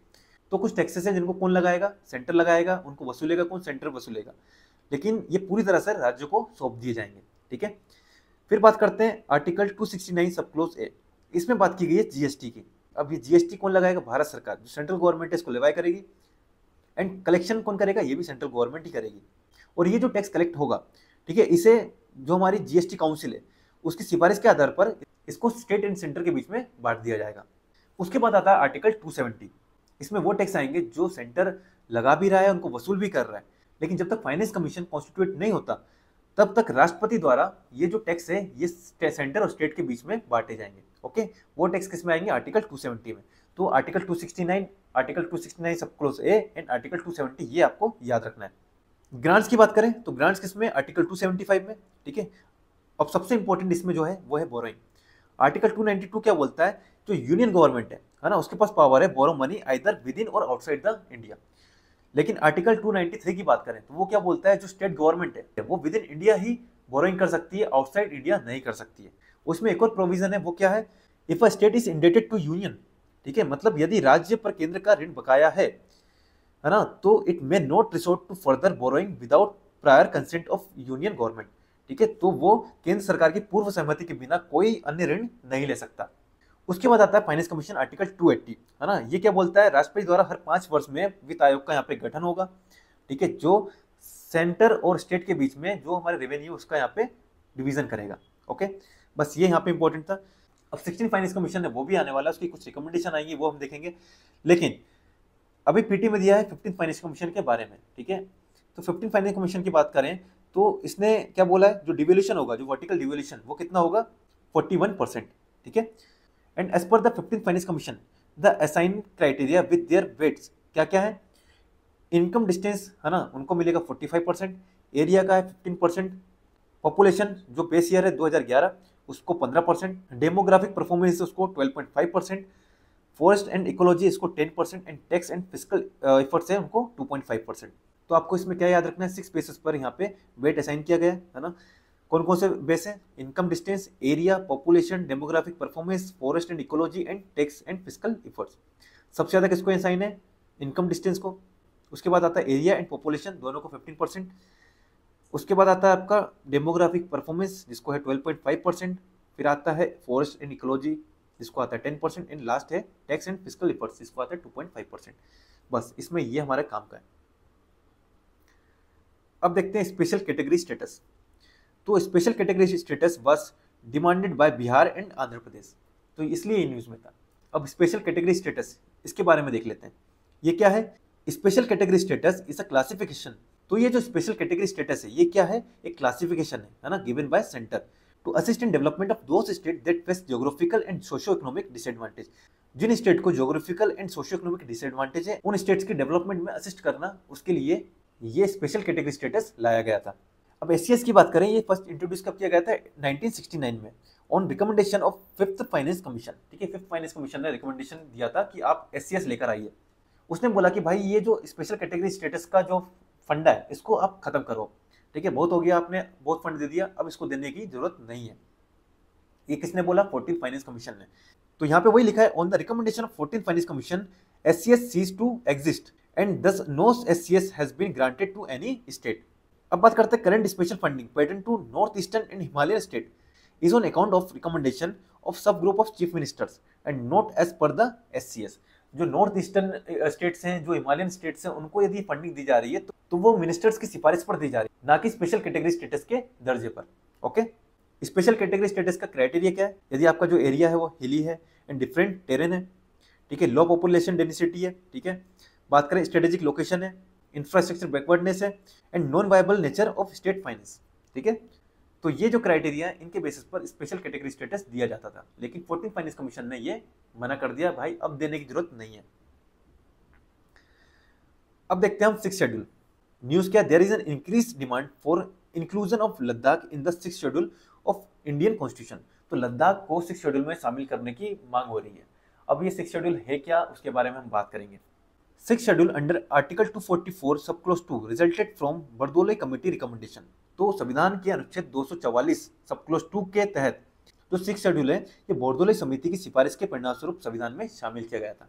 जो 6th शेड्यूल है वो किसके रिकमेंडेशन पर शामिल किया गया? बोरदोले कमेटी की रिकमेंडेशन पर। आर्टिकल कौन सा यूज किया गया था यहाँ पे? अनुच्छेद 244 सब क्लोज 2। ठीक है, और ये जो 6 शेड्यूल है it empower governor to create autonomous district council and autonomous regional council in 6 schedule area states. कौन बनाएगा? गवर्नर बनाएगा। ठीक है, कहाँ? 6 शेड्यूल एरिया स्टेट में autonomous district council and autonomous regional council. जो एडीसी है और एआरसी है इनके पास पावर है make law on subject like forest management, agriculture, inheritance, marriage, social customs, इनके लॉ बना सकता है ना, जो हमारा एडीसी है और एआरसी है। एडीसी और एआरसी के पास पावर होती है to collect land revenue, impose tax, regulate trading, collect royalties from mineral extraction. ठीक है, तो ये सब पावर होती है एडीसी और एआरसी के पास। और ये कैसे बनाया जाता है? 6 शेड्यूल के अंडर में। पावर किसके पास है? गवर्नर के पास। अब 5th schedule and 6th schedule के बीच में डिफरेंस देखें। 5th शेड्यूल में 10 स्टेट शामिल है। आपको अब क्या करना है? 5th शेड्यूल में जो 10 स्टेट है उसका नाम जाके देखना है। बात करें 6th शेड्यूल की, इसमें 4 स्टेट है जिसका नाम है असम, मेघालय, त्रिपुरा, मिजोरम। एडमिनिस्ट्रेशन बॉडी की बात करें तो इसमें होती है ट्राइबल एडवाइजरी काउंसिल होती है एंड 6th शेड्यूल में होती है autonomous district council and autonomous regional council. बात करें पावर की तो जो ट्राइबल एडवाइजरी काउंसिल है इसकी पावर जो है वो लिमिटेड होती है। क्यों? क्योंकि यहाँ पे होती है स्टेट लेजिस्लेटिव असेंबलीज। वहीं बात करें हम एडीसी और एआरसी की तो इनकी पावर ज्यादा होती है। पैसा एक्ट की बात करें तो ये 5th शेड्यूल एरिया जो है इन पर एप्लीकेबल है, लेकिन जो 6th शेड्यूल एरिया इन पे एप्लीकेबल नहीं है। तो ये हो गया हमारा 6th शेड्यूल। अब देखते हैं फॉर्मेशन ऑफ न्यू स्टेट। ठीक है, रिसेंटली क्या हुआ? जून 2 marks the 10 year of formation of Telangana state. तो 2 जून को क्या हुआ है? ये 2024 की बात कर रहे हैं। तो तेलंगाना स्टेट को 10 ईयर हो गए। तो तेलंगाना का फॉर्मेशन हुआ था, तो उसको लेकर यहाँ पे बात कर रहे हैं कि फॉर्मेशन ऑफ न्यू स्टेट। तो हमको क्या याद रखना है इसमें? हमें पढ़ना है स्टैटिक। तो आर्टिकल 3 जो है वो किससे रिलेटेड है? Formation of a new state. ठीक है, कोई दूसरी स्टेट है उसकी बाउंड्री को, एरियाज को और नेम को अल्टर करना, ठीक है, चेंज करना, ये किस आर्टिकल के थ्रू होता है? आर्टिकल 3। पावर किसके पास है? पार्लियामेंट के पास। ठीक है, पार्लियामेंट किसी भी 2 स्टेट को मिला के एक स्टेट बना सकता है ना, एक स्टेट को 2 स्टेट में कन्वर्ट कर सकता है। तो ये पार्लियामेंट के पास पावर है आर्टिकल 3 के थ्रू। बात करें प्रेसिडेंशियल रिकमेंडेशन की तो such bill has been introduce in either house of parliament only on president recommendation. ठीक है, तो राष्ट्रपति की सिफारिश की बात करें तो नए राज्य के गठन से संबंधित विधेयक राष्ट्रपति की पूर्व मंजूरी पर ही संसद के किसी भी सदन में पेश किया जाता है। फिर देखते हैं कंसल्टेशन विद स्टेट लेजिस्लेचर। तो president shall refer this bill to legislature of that state to express its view with a specific time. तो किसी विधेयक को मंजूरी देने से पहले तो जो प्रेसिडेंट है वो इस बिल को रेफर करेगा स्टेट को जो इससे अफेक्टेड होने वाली है। ठीक है, और जो स्टेट है वो कुछ टाइम लिमिट में वो अपना व्यू देगी, और ये जो व्यू होगा वो बाइंडिंग नहीं होगा, ये भी आप याद रखना। तो स्टेट की कंसल्टेशन जरूरी है, लेकिन जो कंसल्टेशन आएगी है ना, यदि उन्होंने मना कर दिया तो ऐसा नहीं है कि जो पार्लियामेंट है वो नहीं बना सकती, तब भी बना सकती है। वो सिर्फ कंसल्टेशन कर रहे हैं, है ना, वो बाइंडिंग नहीं है। ओके, ये याद रखना है। Parliament can create a new state through ordinary legislation, मतलब एक सिंपल मेजोरिटी से पास करेंगे और यहाँ पे एक न्यू स्टेट बन जाएगा। अब देखते हैं next, judicial pronouncement related to reorganisation of state. Berubari union case 1960 की बात करें, supreme court held that power of parliament to diminish the area of state under article 3 does not cover cession of Indian territory to a foreign country. Berubari संघवाद में supreme Court ने क्या बोला? जो article 3 के अंडर में पार्लियामेंट को नए राज्य बनाने की जो पावर है ना, उसके अंडर में ये राज्य बनाकर दूसरे देश को सौंपने की पावर पार्लियामेंट के पास नहीं है। फिर देखिए, Indian territory can be ceded to a foreign state only amending constitution under article 368। ठीक है, किसी भारतीय क्षेत्र को यदि किसी दूसरे देश को देना है तो कैसे दिया जाएगा? संविधान में संशोधन करके, आर्टिकल 368 के थ्रू संविधान में संशोधन करके ही किसी इंडियन टेरिटरी को फॉरेन स्टेट को दिया जा सकता है ना, उसके अलावा दूसरा ऑप्शन नहीं है। Consequently, 9th Constitutional Amendment Act 1960 was enacted to transfer certain territory to Pakistan। तो इसके परिणाम स्वरूप कुछ भारतीय क्षेत्रों को पाकिस्तान को सौंपने हेतु नवा संविधान संशोधन 1960 पारित किया गया था। ओके, तो ये हो गया आपका। इसके बाद कुछ स्टेट रीऑर्गेनाइजेशन कमीशन थे, उसको देख लेते हैं। सबसे पहले था हमारा एस के धर आयोग जो 1948 में बना था। फिर आया था जेवीपी समिति, है ना, जिसमें जवाहरलाल नेहरू थे, वल्लभ भाई पटेल और पट्टाभी सीतारामैया थे। उसके बाद आया फजल अली आयोग 1953, है ना। ये जो फजल अली आयोग था इसने 14 स्टेट, ठीक है, और 6 यूनियन टेरिटरी बनाने की यहाँ पे बात की गई थी, और पार्लियामेंट ने इनकी रिकमेंडेशन को इम्प्लीमेंट करने के लिए 7th कॉन्स्टिट्यूशनल अमेंडमेंट एक्ट 1956 यहाँ पे पास किया। ठीक है, फजल अली कमीशन में चेयरमैन कौन थे? फजल अली। ठीक है, इनके 2 मेंबर थे, इनका नाम क्या था? एच एन कुंजरू एंड के एम पानीकर। ठीक है, ये और याद रखना। अब हम देखेंगे ज्यूडिशरी। ठीक है, इसमें हमारा पहला टॉपिक क्या है? Alternative dispute resolution. ठीक है, वैकल्पिक विवाद समाधान, इसे हम बोलते हैं एडीआर। अभी ये रिसेंटली क्या हुआ, सुप्रीम कोर्ट ने लॉन्च किया है online medicine training web portal, जिसको बोलते हैं हम ऑनलाइन मध्यस्थता प्रशिक्षण वेब पोर्टल। अब इसको किसने डेवलप किया है? इसको डेवलप किया है नालसा, जिसे हम बोलते हैं national legal service authority, and mediation and conciliation project committee. इन दोनों ने मिलकर ये जो वेब पोर्टल है इसको डेवलप किया है। अब ये जो वेब पोर्टल है, ठीक है, इसका काम क्या है? It provide comprehensive training in mediation to legal professionals across the country and promote alternative dispute resolution mechanism.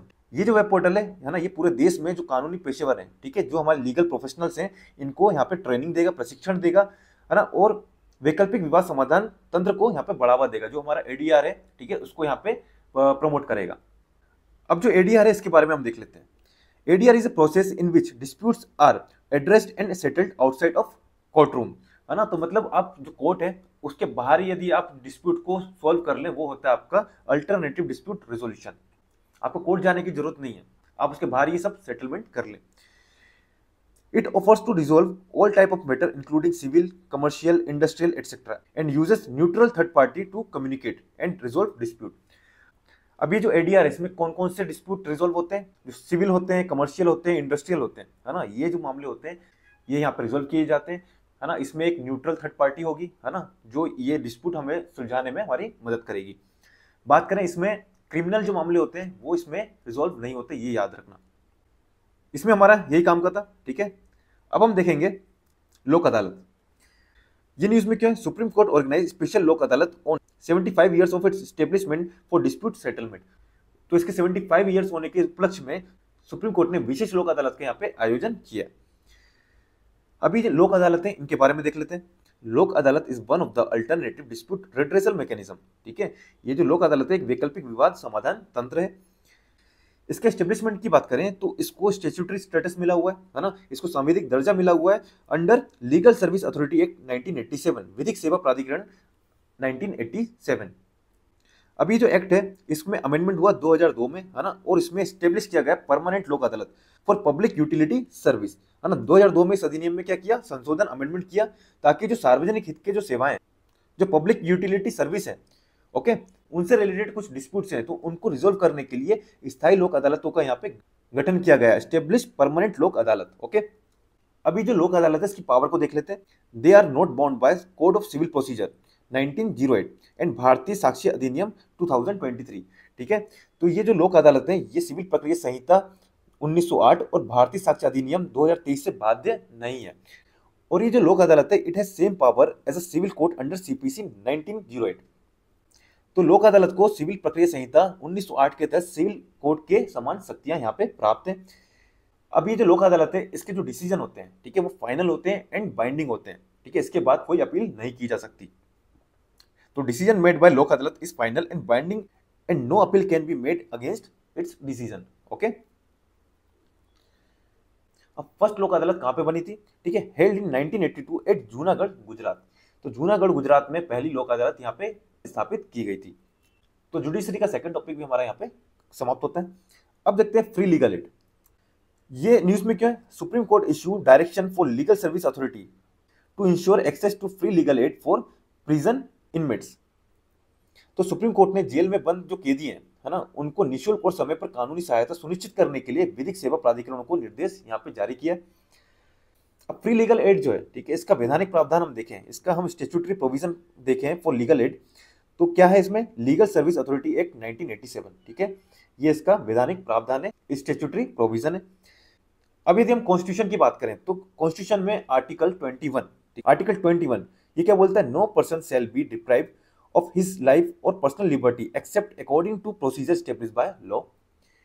And DPSP में एक आर्टिकल है 39 सब क्लोज है ना, वो क्या बोलता है? Ensure justice are not denied to any citizen because of economic और अदर डिसेबिलिटी, है ना। इसको ऐड किया गया था कॉन्स्टिट्यूशन में 42nd constitutional amendment act 1976, okay. तो ये आप याद रखना। अब जो नालसा उसके बारे में देख लें, है ना। नालसा क्या है? ये स्टैट्यूटरी बॉडी है, ठीक है, ये एक वैधानिक निकाय है जो बना है किस एक्ट के अंदर? लीगल सर्विस एक्ट 1987, विधिक सेवा प्राधिकरण 1987 के तहत ये गठित किया गया। इसका उद्देश्य क्या है? ठीक है, इसका एम क्या है? जो समाज के कमजोर वर्ग है ना, उनको निःशुल्क और उचित विधिक सेवाएं प्रदान करना, ठीक है। जो वीकर सेक्शन है यहाँ पे उनको फ्री लीगल सर्विस यहाँ पे प्रोवाइड करना इसका मेन उद्देश्य है, उनका मेन एम है। अब नेक्स्ट हमारा क्या है? Eligibility for free legal add, okay. इसके ऊपर यूपीएससी ने 2020 में क्वेश्चन पूछा हुआ है ना। क्वेश्चन क्या था? In India legal service authority provide free legal service to which of the following type of citizen, है ना। इसमें था a person with an annual income of less than ₹1 lakh. Second था transgender with an annual income of less than ₹2 lakh, member of other backward classes with an annual income of less than 3 lakh, and fourth option था all senior citizen. ठीक है, तो यहाँ से UPSC ने question पूछा हुआ है, तो आपको ये देखना है eligibility for legal service act. ठीक है, ये आप याद रखना। और 2013 में भी यूपीएससी ने नालसा के ऊपर यहाँ से क्वेश्चन पूछा हुआ है। ठीक है, क्वेश्चन क्या था, with reference to the national legal service authority consider the following statement, है ना। ऑप्शन था its objective is to provide free and competent legal service to the weaker section of society on the basis of equal opportunity. Second option था it issue guideline for the state legal service authority to implement the legal programme and scheme throughout the country.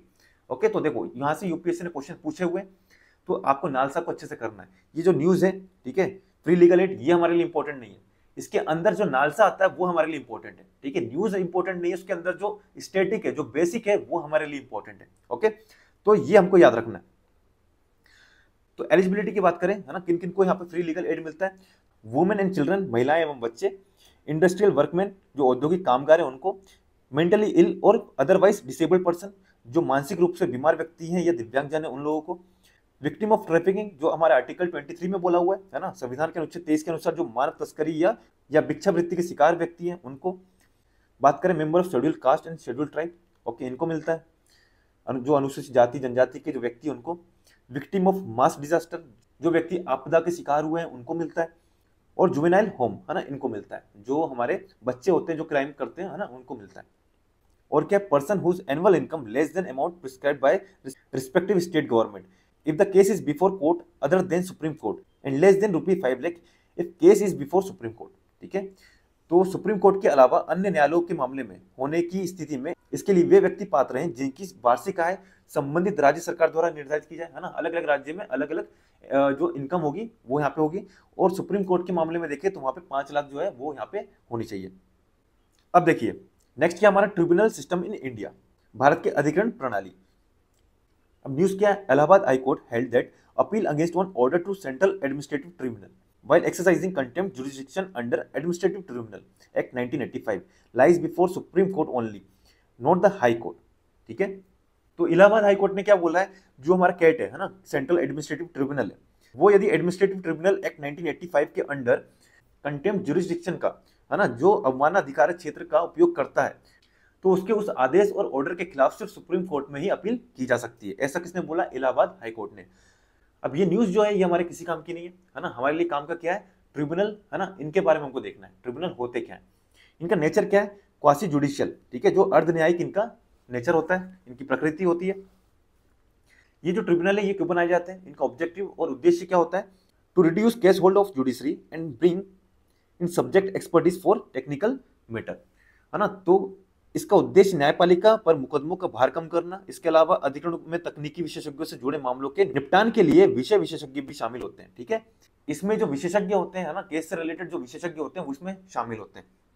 तो ये क्यों बनाया जाता है, जो हमारी judiciary है उस पर लोड कम हो जाए, है ना, और जो ट्रिब्यूनल होते हैं इसमें हर एक फील्ड के विशेषज्ञ होते हैं, है ना, जैसा केस वैसे यहाँ पे विशेषज्ञ होंगे, एक्सपर्ट होंगे।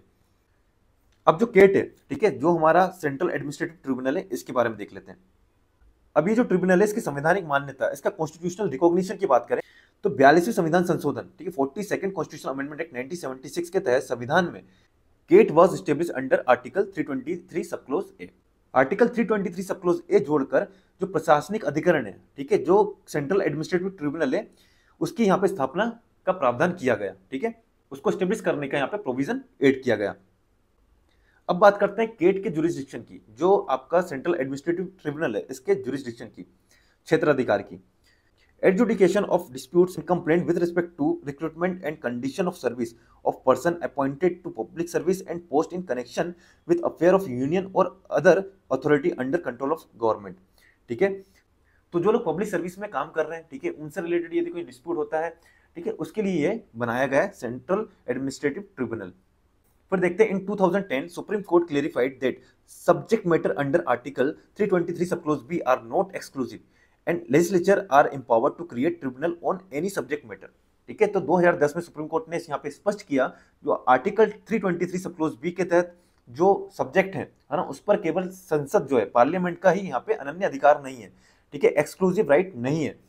जो राज्य विधानमंडल है, ठीक है, जो स्टेट लेजिस्लेचर है, वो भी संविधान की 7वीं अनुसूची, ठीक है, जो 7th शेड्यूल है, उसमें उल्लेखित उनके अधिकार क्षेत्र के अधीन आने वाले किसी भी विषय पर अधिकरण का गठन कर सकते हैं। ठीक है, तो 2010 में सुप्रीम कोर्ट ने बोल दिया सिर्फ यहाँ पे पार्लियामेंट नहीं, जो स्टेट लेजिस्लेचर है वो भी यहाँ पे ट्रिब्यूनल बना सकती है। और एक पॉइंट और याद रखना आप, सम ट्रिब्यूनल हैव अपीलेट जुरिस्डिक्शन, ठीक है, कुछ प्राधिकरणों के पास अपीली क्षेत्राधिकार भी यहाँ पे प्राप्त होता है। अब जो ट्रिब्यूनल है और कोर्ट है, इनके बीच में डिफरेंस देख लें। तो ट्रिब्यूनल जो है वो एक्ट ऑफ पार्लियामेंट के थ्रू बने, ठीक है, 42nd कॉन्स्टिट्यूशनल अमेंडमेंट हुआ था 1976 में, वहां पे एड किया गया 323 sub close A and 323 sub clause B, ठीक है। और रिकमेंडेशन किसकी थी? सोन सिंह कमेटी की। बात करें कोर्ट की, तो इसका स्टैब्लिशमेंट कैसे हुआ? Bye constitution of India only. अब पर्पस देखें तो ट्रिब्यूनल का पर्पस क्या होता है? Dispute and complaints on specific matter. लेकिन जो न्यायालय हैं, जो हमारी कोर्ट्स हैं, ठीक है, इनको बनाने का क्या पर्पस है? To interpret and maintain law and order in their jurisdiction and give decision on civil and criminal cases. ठीक है, अपने अपने क्षेत्राधिकार में कानून और व्यवस्था की यहाँ पे व्याख्या करना है और सिविल और क्रिमिनल मामलों पर आपको निर्णय देना है। तो इसलिए यहाँ पे कोर्ट बनाए गए। प्रोसीजरल कंप्लायंस की बात करें तो not bound by specific procedure but govern by principle of natural justice. तो जो ट्रिब्यूनल होते हैं वो गवर्न होते हैं नेचुरल जस्टिस पर। लेकिन बात करें कोर्ट की तो bound by procedural codes. Member की बात करें तो ट्रिब्यूनल में अ mix of judicial and expert with special knowledge, है ना, न्यायिक और विशेष ज्ञान वाले एक्सपर्ट यहाँ पे शामिल होते हैं। बात करें कोर्ट की, है ना, तो यहाँ पर केवल न्यायिक विशेषज्ञ शामिल होते हैं, है ना, जुडिशियल ओनली। तो ये हो गया आपका। नेक्स्ट टॉपिक है हमारा बेल, तो ये इंपॉर्टेंट नहीं, ये हम छोड़ेंगे। इसके बाद करते हैं हम अदर इंपॉर्टेंट न्यूज। तो अदर इंपॉर्टेंट न्यूज में ग्राम न्यायालय जो है ना, इसको पढ़ना है। न्यूज क्या है? Supreme court raised concern regarding the feasibility of setting up Gram Nyayalaya village court as mandated by Gram Nyayalaya act 2008। तो सुप्रीम कोर्ट ने ग्राम न्यायालयों के गठन के व्यवहार्यता पर यहाँ पर चिंता जताई है। गौरतलब है कि ग्राम न्यायालय अधिनियम 2008 द्वारा ग्राम न्यायालयों के गठन को अनिवार्य किया गया है। अब ग्राम न्यायालय का यहाँ पे वैधानिक आधार देखें, हम स्टैट्यूटरी बेकिंग देखें तो अंडर ग्राम न्यायालय एक्ट 2008, ये आपको याद रखना है, act exempts state of Nagaland, Arunachal Pradesh, Sikkim and tribal area specified in the act. तो ये जो अधिनियम है, ग्राम न्यायालय अधिनियम 2008, इसके अंतर्गत देखें तो नागालैंड, अरुणाचल प्रदेश और सिक्किम राज्य को और अधिनियम में निर्दिष्ट जनजातीय क्षेत्रों को यहाँ पे छूट प्राप्त है। स्टेटस की बात करें, Gram Nyayalaya are deemed to be court of judicial magistrate of first class. तो उसकी स्थिति क्या है? ग्राम न्यायालय को प्रथम श्रेणी के न्यायिक मजिस्ट्रेट का न्यायालय माना जाता है। और बात करें state government appoint nyayadhikari for each Gram Nyayalaya in consultation with the high court. तो न्यायाधिकारी को नियुक्त कौन करेगा, अपॉइंट कौन करेगा? State government with consultation with high court. Okay, तो ये चीज आपको याद रखना, ये इंपॉर्टेंट है। इसमें जुरिस्डिक्शन की बात करें तो ये जो ग्राम न्यायालय होता है ये होता है मोबाइल कोर्ट, है ना, और इसमें बहुत सिविल एंड क्रिमिनल मामले जो होते हैं वो यहाँ पे सुनवाई किए जाते हैं, है ना। तो ये याद रखना है। हमको लगता है कि भाई ग्राम न्यायालय तो इसमें क्रिमिनल मामले नहीं होंगे, है ना, लेकिन इसमें क्रिमिनल मामले भी शामिल हैं, यहाँ पे सुनवाई हो सकती है। डिस्प्यूट प्रोसेस की बात करें, disputes are to be settled with the help of conciliation between the parties. ठीक है, तो यहाँ पे विवादों का समाधान कैसे होगा? सुलह समझौतों के सहायता से। इसमें जो सामाजिक कार्यकर्ता को सुलहकारों के रूप में नियुक्त किया जाएगा, जो सोशल वर्कर होते हैं उनको कॉन्सिलिएटर के रूप में यहाँ पे नियुक्त किया जाएगा, अपॉइंट किया जाएगा। और ये जो ग्राम न्यायालय होता है ना, ये प्रिंसिपल ऑफ नेचुरल जस्टिस पर वर्क करता है, प्राकृतिक न्याय के सिद्धांतों पर यहाँ पे कार्य करता है। And it is not bound by rule of evidence provided in Indian evidence act 1872। और ये भारतीय साक्ष्य अधिनियम 1872 से बाध्य नहीं है। ओके, तो ये चीज आपको याद रखना है ग्राम न्यायालय से रिलेटेड। अब देखते हैं court of contempt. Contempt of court का आपको आर्टिकल याद रखना है, यहां से क्वेश्चन बना हुआ है। ठीक है, article 129 and article 215 give power to Supreme Court and High Court to punish contempt. Civil contempt, है ना, जिसे सिविल अवमानना बोलते हैं, ये क्या है? Wilful disobedience to any judgment, decree, direction, order, writ और other process of a court और wilful breach of an undertaking given to a court. तो किसी न्यायालय के निर्णय, डिक्री, निर्देश, आदेश, रिट या अन्य प्रक्रिया की जानबूझकर अवज्ञा करना या न्यायालय को दिए गए वचन को जानबूझकर उल्लंघन करना। तो ये चीज आपको याद रखना, ये होता है सिविल अवमानना। क्या बोलते हैं? Civil contempt. क्रिमिनल कंटेम्प्ट क्या है? पब्लिकेशन ऑफ एनी मैटर, किसी भी ऐसे मामले का प्रकाशन जो न्यायालय को बदनाम करता हो, ठीक है, जो कोर्ट की अथॉरिटी उसको कम करता हो, एंड इंटरफेयर विद और obstruct the administration of justice. Okay, तो ये चीज याद रखना, ये हो गया criminal contempt and civil contempt. ये इतना इंपॉर्टेंट नहीं है, इंपॉर्टेंट क्या है, ये आर्टिकल है, ये इंपॉर्टेंट है, ठीक है, ये आपको याद रखना है। उसके बाद देखते हैं मर्सी पिटिशन, दया याचिका। तो न्यूज क्या है, president has rejected the mercy petition of Lashkar Taiba terrorist sentence to death for the December 2000 Red Fort attack. तो ये न्यूज हमारे लिए इंपॉर्टेंट नहीं है, हमारे लिए इंपॉर्टेंट क्या है, इसका कॉन्स्टिट्यूशन प्रोविजन।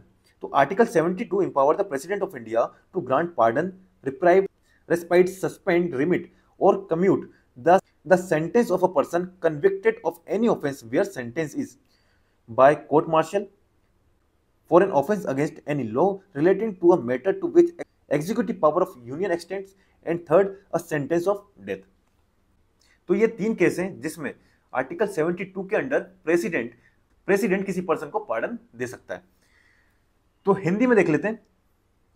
अनुच्छेद 72 भारत के राष्ट्रपति को किसी भी अपराध के लिए दोषी ठहराए गए व्यक्ति की सजा को कुछ मामलों में क्षमा, प्रविलंबन, विराम, निलंबित, परिहार या लघुकरण करने का अधिकार देता है।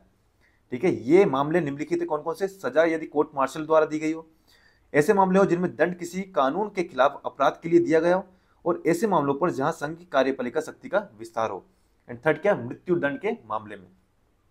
तो ये हो गया आपका दया याचिका, मर्सी पिटिशन। इसके बाद बात करते हैं फास्ट ट्रैक स्पेशल कोर्ट। ये जो फास्ट ट्रैक स्पेशल कोर्ट है इसके बारे में देख लेते हैं। टाइप क्या है, सेंट्रल स्पॉन्सर्ड स्कीम है, लॉन्च इन 2019, ठीक है, extend up to 2026। Curative petition की बात कर लेते हैं। It is a last constitutional remedy available to a person whose review petition under article 137 has been dismissed by Supreme Court. यदि किसी व्यक्ति की पुनर्विचार याचिका को सुप्रीम कोर्ट ने खारिज कर दिया तो उसके लिए क्यूरिटी पिटिशन जो है ये अंतिम संवैधानिक उपाय है। फिर देखते हैं क्यूरिटी पिटिशन का संविधान में कोई उल्लेख नहीं है, ठीक है, यहाँ पे संविधान कॉन्स्टिट्यूशन में कोई मेंशन नहीं है क्यूरिटी पिटिशन का, ठीक है। तो curative petition given shape in Rupa Ashok Hurra versus Ashok hurrah.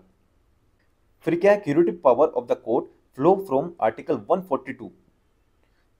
Article 142 क्या है, power to do complete justice. तो ये आर्टिकल आपको याद रखना है, कंप्लीट जस्टिस से रिलेटेड आर्टिकल 142, ठीक है। तो क्यूरिटी पिटिशन पर सुप्रीम कोर्ट द्वारा सुनवाई की शक्ति संविधान के अनुच्छेद 142 पर आधारित है। तो आर्टिकल 142 के under supreme court cruelty petition पर यहां पे सुनवाई करता है, ओके। अब देखते हैं फास्ट ट्रैक स्पेशल कोर्ट। तो फास्ट ट्रैक स्पेशल कोर्ट क्या है, सिर्फ इसके बारे में थोड़ा देख लेते हैं, ठीक है। ये केंद्र प्रायोजित योजना है ना, इस योजना को 2019 में शुरू किया गया था और इसको 2026 तक बढ़ा दिया गया। तो इसके फंडिंग है ना, वित्त पोषण की बात करें तो centre bears its expenditure from Nirbhaya fund, है ना। इस योजना में केंद्र सरकार की हिस्सेदारी का वित्त पोषण निर्भया फंड से किया जाता है। और इसको इंप्लीमेंट कौन कर रहा है, by department of justice, ministry of law and justice. विधि एवं न्याय मंत्रालय के तहत न्याय विभाग द्वारा इसका संचालन किया जा रहा है। बस हमको इसमें इतना याद रखना है। 0 FIR ये किसी काम की नहीं है हमारे एग्जाम के पर्सपेक्टिव से। डॉक्ट्रिन ऑफ कवर्चर ये भी हमारे किसी काम की नहीं है। डॉक्ट्रिन ऑफ हार्मोनियस कंस्ट्रक्शन ये भी हमारे किसी काम की नहीं है, इनको छोड़ दीजिए। अब देखते हैं महत्वपूर्ण अधिनियम विधेयक, इंपॉर्टेंट लेजिस्लेचर बिल। तो सबसे पहला क्या है, criminal law reform act. The 3 criminal law that were passed by parliament in 2023 have come into effect on 1 July 2024। तो देश में 3 नए आपराधिक कानून 1 जुलाई 2024 से यहाँ पे लागू हुए, ओके। और ये जो 3 क्रिमिनल लॉ हैं इनका नाम क्या है, भारतीय न्याय संहिता 2023, भारतीय नागरिक सुरक्षा संहिता 2023 एंड भारतीय साक्ष्य अधिनियम 2023। ये 3 क्रिमिनल लॉ अभी इफेक्ट में आए। तो सबसे पहले हम देखेंगे भारतीय न्याय संहिता 2023।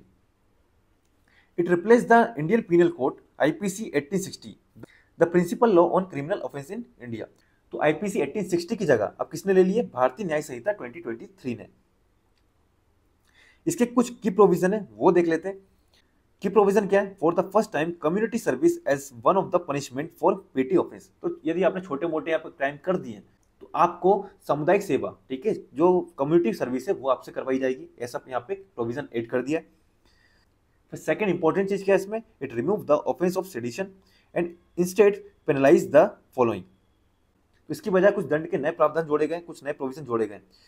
फर्स्ट क्या है, एक्साइटिंग और attempting excite succession, arm rebellion और सबवर्सिव एक्टिविटी, ठीक है। अलगाववादी गतिविधियां, सशस्त्र विद्रोह या विध्वंसक गतिविधियों को यदि बढ़ावा दे रहे हो, है ना, तो वो इसमें शामिल हो गया। Encourage feeling of separatist activity, endangering the sovereignty और unity and integrity of India.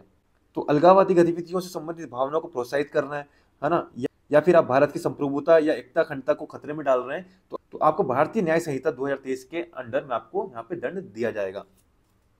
उसके बाद सेकंड लॉ देखते हैं, भारतीय नागरिक सुरक्षा संहिता 2023। इसने किसको रिप्लेस किया है? Replace the criminal procedure code, CrPC को इसने रिप्लेस किया। इसका बैकग्राउंड क्या है? It was first enacted in 1861 under British rule and later substituted by fresh code successively enacted in 1872 and 1882। तो सीआरपीसी को सर्वप्रथम ब्रिटिश शासन के अधीन 1861 में अधिनियमित किया गया था और इसके बाद 1872 और 1882 में क्रमिक रूप से इस अधिनियम में संहिताओं द्वारा इसे प्रतिस्थापित किया गया। बात करें CrPC 1973 law commission of India, it's 41st report recommended a significant revision of the code which led to creation of CRPC 1973। तो दंड प्रक्रिया संहिता जो CRPC 1973 है ना, इसे भारत के जो विधि आयोग है, जो लॉ कमीशन ने अपनी 41st रिपोर्ट में इस संहिता के व्यापक स्तर पर संशोधन करने हेतु सिफारिश की थी। ठीक है, तो लॉ कमीशन ने भी सिफारिश की थी 41st रिपोर्ट में, तो उस सिफारिश को यहाँ पे लागू किया गया और नया यहाँ पे लॉ बनाया गया जिसका नाम है भारतीय नागरिक सुरक्षा संहिता 2023। अब इसके कुछ की प्रोविजन है वो देख लेते हैं। मेडिकल एग्जामिनेशन, ठीक है, तो any police officer can request medical examination of the accused in certain cases including rape case. तो यहाँ पे मेडिकल जांच की जा सकती है कुछ विशेष मामले जैसे बलात्कार में आरोपी व्यक्ति की मेडिकल जांच का यहाँ पे अनुरोध किया गया। बात करें फॉरेंसिक इन्वेस्टिगेशन, ठीक है, तो इसको यहाँ पे मैंडेटरी बना दिया गया। तो it empower a magistrate to order any person to provide specimen signature, handwriting, finger impression and voice sample. तो यहाँ पे मजिस्ट्रेट किसी भी व्यक्ति के जो सिग्नेचर है, हैंडराइटिंग है ना, जो हमारी फिंगर इंप्रेशन है, ठीक है, आवाज जो हमारी वॉइस है, उसके नमूने को यहाँ पे एकत्र करने की अनुमति दे सकता है। एंड नेक्स्ट क्या हमारा टाइमलाइन फॉर प्रोसीजर, ठीक है, हर एक प्रोसीजर की यहाँ पे टाइमलाइन फिक्स की गई है तो कि आपको इतने दिन में ये काम करना है तो वो करना है, तो इस लॉ में ये प्रोविजन ऐड किए गए। अब देखते हैं हम थर्ड लॉ जिसका नाम है भारतीय साक्ष्य अधिनियम 2023। तो इसने किसको रिप्लेस किया है? इंडियन एविडेंस एक्ट 1872, इसको यहाँ पे इसने रिप्लेस किया है। अब इसके कुछ की प्रोविजन देख लेते हैं। एडमिसिबिलिटी ऑफ इलेक्ट्रॉनिक और digital record as evidence will have same legal effect as paper record. ठीक है, जो साक्ष्य के रूप में जो इलेक्ट्रॉनिक या डिजिटल रिकॉर्ड की यहाँ पे स्वीकार्यता मानी गई है उसका सेम लीगल इफेक्ट होगा एज पेपर रिकॉर्ड। और इसमें एक और प्रोविजन ऐड किया गया है जिसका नाम है संयुक्त सुनवाई, ज्वाइंट ट्रायल। तो इस कानून में क्या बताया गया है कि अगर कई लोग के खिलाफ मुकदमा यहाँ पे चलाया जा रहा है और उनमें से एक आरोपी फरार हो गया या गिरफ्तारी वारंट का यहाँ पे जवाब नहीं देता है तो भी बाकी जो आरोपी हैं, है ना, उन पर यहाँ पे संयुक्त मुकदमा चलाया जाएगा। संयुक्त मुकदमा यानी ज्वाइंट ट्रायल का मतलब क्या, यहाँ पे एक ही अपराध के लिए एक से अधिक व्यक्तियों को यहाँ पे मुकदमा चलाना। अब हम देखते हैं अपना next topic, digital personal data protection act 2023।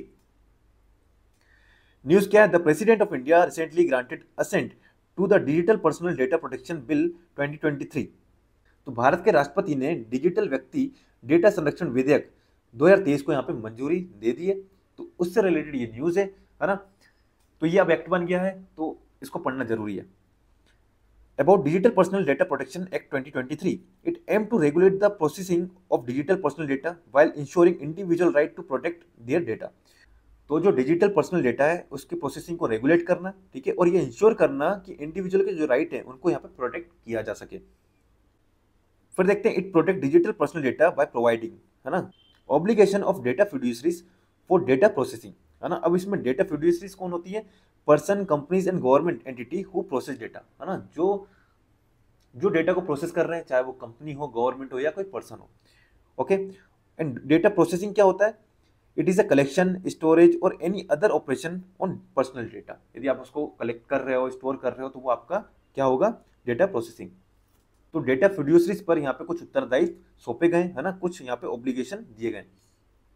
इसके कुछ की प्रोविजन है वो देख लेते हैं। तो इसमें इंपॉर्टेंट क्या हमारा, इसमें सबसे इंपॉर्टेंट हम देखेंगे consent. Personal data may be processed only for a lawful purpose after obtaining the consent of data principal. और जो डेटा प्रिंसिपल है उसके साथ कंसेंट करके आप डेटा को प्रोसेस कर सकते हैं और आप जो प्रोसेस करेंगे वो सिर्फ लॉफुल पर्पस के लिए ही कर सकते हैं। ठीक है, अभी डेटा प्रिंसिपल कौन है? डेटा प्रिंसिपल है हम लोग, ठीक है। और ये जो डेटा प्रिंसिपल है, who shall have the right to withdraw consent at any time, ठीक है, ये किसी भी समय अपनी सहमति वापस लेने का अधिकार रखता है। फिर बात करें सेकंड पॉइंट हमारा, consent will not be required for legitimate use, ठीक है, वैध उपयोग के लिए सहमति की आवश्यकता नहीं होगी। जैसे कि जैसे कि बेनिफिट्स और सर्विसेज बाय द गवर्नमेंट, है ना, मेडिकल इमरजेंसी, इसमें यदि गवर्नमेंट यूज कर रही है आपका डेटा तो उसके लिए आपकी सहमति की आवश्यकता नहीं है, कंसेंट की आवश्यकता नहीं है। उसके बाद हम देखते हैं data protection board of India provides for the establishment of DPBI by the central government. ठीक है, केंद्र सरकार द्वारा डीपीबीआई का गठन का प्रावधान किया गया है। ये जो बोर्ड है इसका की प्रोविजन क्या है, मॉनिटरिंग कंप्लाइंस, है ना, hearing grievance made by the affected person, ये नियमों के अनुपालन की निगरानी करेगा, जो प्रभावित व्यक्ति हैं उनकी शिकायतों की सुनवाई करेगा। और ये जो बोर्ड है इसके डिसीजन के अगेंस्ट अपील कहाँ कर सकते हैं, ठीक है, ये कर सकते हैं telecom dispute settlement and appellate tribunal. ठीक है, यहाँ पे आप अपील कर सकते हैं। उसके बाद हमारा नेक्स्ट इंपॉर्टेंट क्या है, सिग्निफिकेंट डेटा फिड्यूसरीज। ठीक है, तो central government may notify any data fiduciaries as SDF, significant data fiduciaries. केंद्र सरकार किसी भी डेटा फिड्यूसरीज को महत्वपूर्ण डेटा फिड्यूसरीज घोषित कर सकती है। तो ये हो गया हमारा यहाँ पे। अब हम देखेंगे टेलीकम्युनिकेशन एक्ट 2023। तो ये एक्ट है, तो ये हमारे लिए इंपॉर्टेंट है, इसलिए हमको इसे पढ़ना है। About telecommunication act 2023, it aim to amend law relating to development, expansion and operation of telecommunication service and telecommunication network and is guided by principle of inclusion, security, growth and responsibility. ठीक है, तो इस अधिनियम का उद्देश्य क्या है, दूरसंचार सेवाओं और दूरसंचार नेटवर्क के विकास, विस्तार एवं संचालन से संबंधित कानून में संशोधन करना। और इसके अतिरिक्त यह अधिनियम समावेशन, सुरक्षा, विकास और जवाबदेही के सिद्धांतों पर भी आधारित है। और ये जो टेलीकम्युनिकेशन एक्ट है ना, ये किसको यहाँ पर रिप्लेस कर रहा है, it repeals Indian telegraph act 1885 and Indian wireless telegraphy act 1993। तो ये जो एक्ट है भारतीय टेलीग्राफ अधिनियम 1885 एंड भारतीय वायरलेस टेलीग्राफी अधिनियम 1993 को यहाँ पे निरस्त करता है। इसकी कुछ डिटेल्स देखें, है ना, तो वो देखते हैं असाइनमेंट ऑफ स्पेक्ट्रम। तो ये इंपॉर्टेंट है, ये आपको देखना है। Spectrum allocation will B through auction and for specified uses on an administrative basis. तो स्पेक्ट्रम का जो आवंटन है, ठीक है, जो एलोकेशन है वो नीलामी, ओके, ऑक्शन के थ्रू होगा और कुछ निर्धारित उपयोग के लिए इसे प्रशासनिक आधार पर भी आवंटित किया जाएगा। For example national security and defences, disaster management, weather forecasting, transport, satellite service, है ना, इसके लिए। एंड बात करें for the first time administrative allocation will be done of spectrum for satellite broadband service in line with global norms. ठीक है, तो पहली बार सैटेलाइट ब्रॉडबैंड सेवाओं के लिए स्पेक्ट्रम का प्रशासनिक आवंटन यहाँ पे किया जाएगा और ये जो आवंटन है वैश्विक मानदंडों के अनुरूप होगा। तो ये आपको याद रखना है। इसमें एक और पैरामीटर है, इसका नाम क्या है, राइट ऑफ वे, है ना। राइट ऑफ वे फ्रेमवर्क क्या है वो हम देख लेते हैं। तो राइट ऑफ वे क्या होता है, facilitating use of property over public और प्राइवेट प्रॉपर्टी। तो राइट ऑफ वे का आशय सार्वजनिक या निजी संपत्ति के उपयोग की सुविधा से, बस इतना याद रखना है आपको। नेक्स्ट पैरामीटर क्या, expand scope of universal service obligation fund, it will now become digital Bharat Nidhi. ठीक है, use to support research and development of telecommunication service.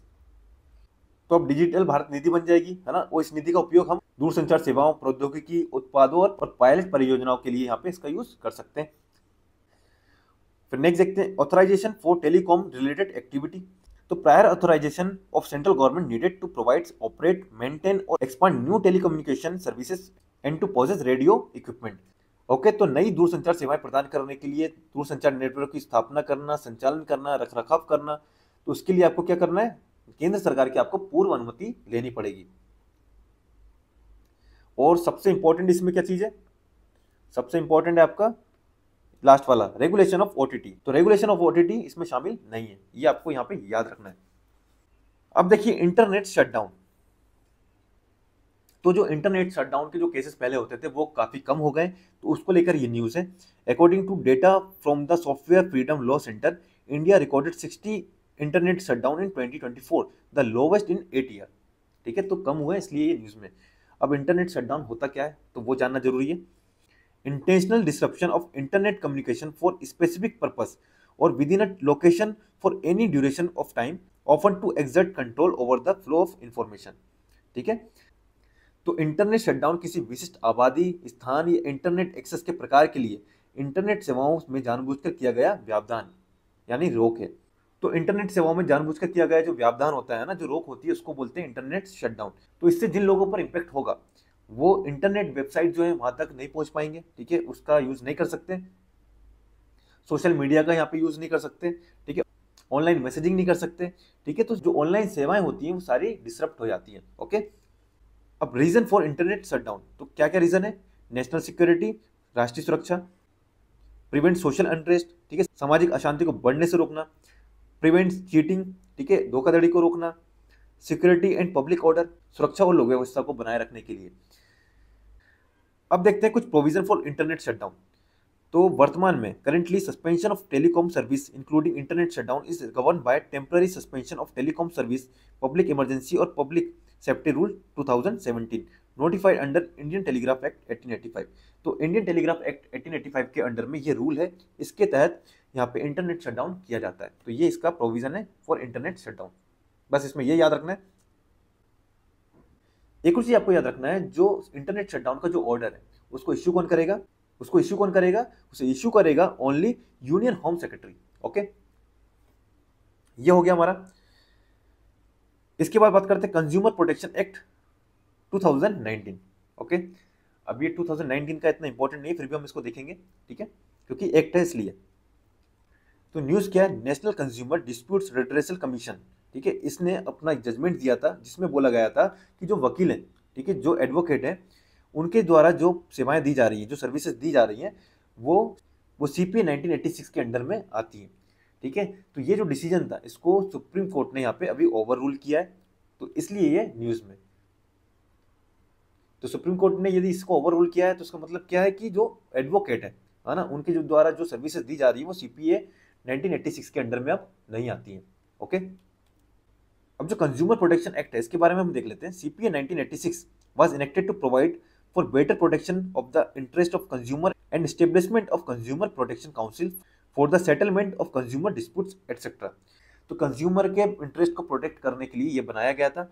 इसके अंडर में कंज्यूमर प्रोटेक्शन काउंसिल भी बनाई गई है, ठीक है, जो कंज्यूमर के डिस्प्यूट्स हैं उसको यहाँ पे सेटलमेंट करने के लिए। ओके, जो सीपीए 2019 है इसने रिप्लेस किसको किया था? सीपीए 1986 को। ओके, ये भी चीज याद रखना है। इसके कुछ की प्रोविजन है वो देख लेते हैं। इसमें क्या हुआ है, जो कंज्यूमर की डेफिनेशन थी उसको यहाँ पे बढ़ाया गया है, ब्रॉडेंड डेफिनेशन ऑफ कंज्यूमर। इसमें इंक्लूड किया गया है included person who buy avail of good services online through electronics means. यदि आप ऑनलाइन सर्विस दे रहे हैं, यदि अवेल कर रहे हैं तो आप इसमें शामिल हो जाएंगे। बात करें establish central consumer protection council as an advisory council, ठीक है, तो यहाँ पे सेंट्रल कंज्यूमर प्रोटेक्शन काउंसिल भी यहाँ पे बनाई गई है। उसका चेयरपर्सन कौन होगा? Minister in-charge of department of consumer affair of central government. और इसमें सेंट्रल कंज्यूमर प्रोटेक्शन अथॉरिटी का भी यहाँ पे स्टेब्लिशमेंट किया गया है। अब जो सीसीपीए है इसमें चीफ कमिश्नर होंगे, ठीक है, and such number of other commissioner as may be prescribed to be appointed by central government. Okay, और जो सीसीपीए है shall have an investigation wing headed by a director general of conducting inquiry of investigation, ठीक है। जो CCPA है इसकी एक investigation wing होगी जिसको हेड कौन करेगा? डायरेक्टर जनरल, जिसको बोलते हैं महानिदेशक, ठीक है, जिसका मुख्य कार्य क्या होगा? जांच या अन्वेषण करना, ठीक है, कंडक्टिंग इंक्वायरी और इन्वेस्टिगेशन। बस इसमें हमारे लिए ये इंपॉर्टेंट है। इसके बाद देखिए six consumer right under the consumer act 2019 क्या क्या है? Right to safety, right to be informed, right to choose, right to be heard, right to seek redressal and right to consumer awareness. तो ये आपको याद रखना है। अब देखते हैं FCRA, foreign contribution regulation act. तो न्यूज क्या है? Recently ministry of home affairs has listed diversion of foreign fund for carrying out anti development activity और inciting malicious protest and religious conversion to deny और cancel FCRA registration of NGO. तो ministry of home affairs ने अभी notice जारी किया है, ठीक है, जो एनजीओ फॉरेन कंट्रीब्यूशन ले रहे हैं और उसका यूज जो विकास विरोधी गतिविधि यानी एंटी डेवलपमेंट एक्टिविटी और दुर्भावनापूर्ण विरोधी प्रदर्शन यानी कि इंसिटिंग मेलिशियस प्रोटेस्ट एंड धर्मांतरण करने में यानी कि रिलीजियस कन्वर्जन करने में इसका यूज कर रहे हैं, ठीक है, तो ऐसे एनजीओ के जो रजिस्ट्रेशन है उनके रजिस्ट्रेशन को यहाँ पे कैंसिल कर दिया जाएगा। ओके, तो ये न्यूज है। अब न्यूज हमारे लिए किसी काम की नहीं है, ठीक है, हमारे लिए काम का क्या है? एफसीआरए क्या है? तो एफसीआरए के बारे में देखते हैं, फॉरेन कंट्रीब्यूशन रेगुलेशन एक्ट, ठीक है, एफसीआरए। अब फॉरेन कंट्रीब्यूशन रेगुलेशन एक्ट जानने से पहले हम ये जान लें फॉरेन कंट्रीब्यूशन होता क्या है। तो foreign contribution means donation, delivery और transfer made by any foreign source of any article, currency और सिक्योरिटी, ठीक है, किसी विदेशी व्यक्ति संस्था द्वारा किसी वस्तु, मुद्रा या प्रतिभूति का दान, वितरण या हस्तांतरण, ठीक है, उसको हम बोलते हैं फॉरेन कंट्रीब्यूशन, विदेशी अंशदान।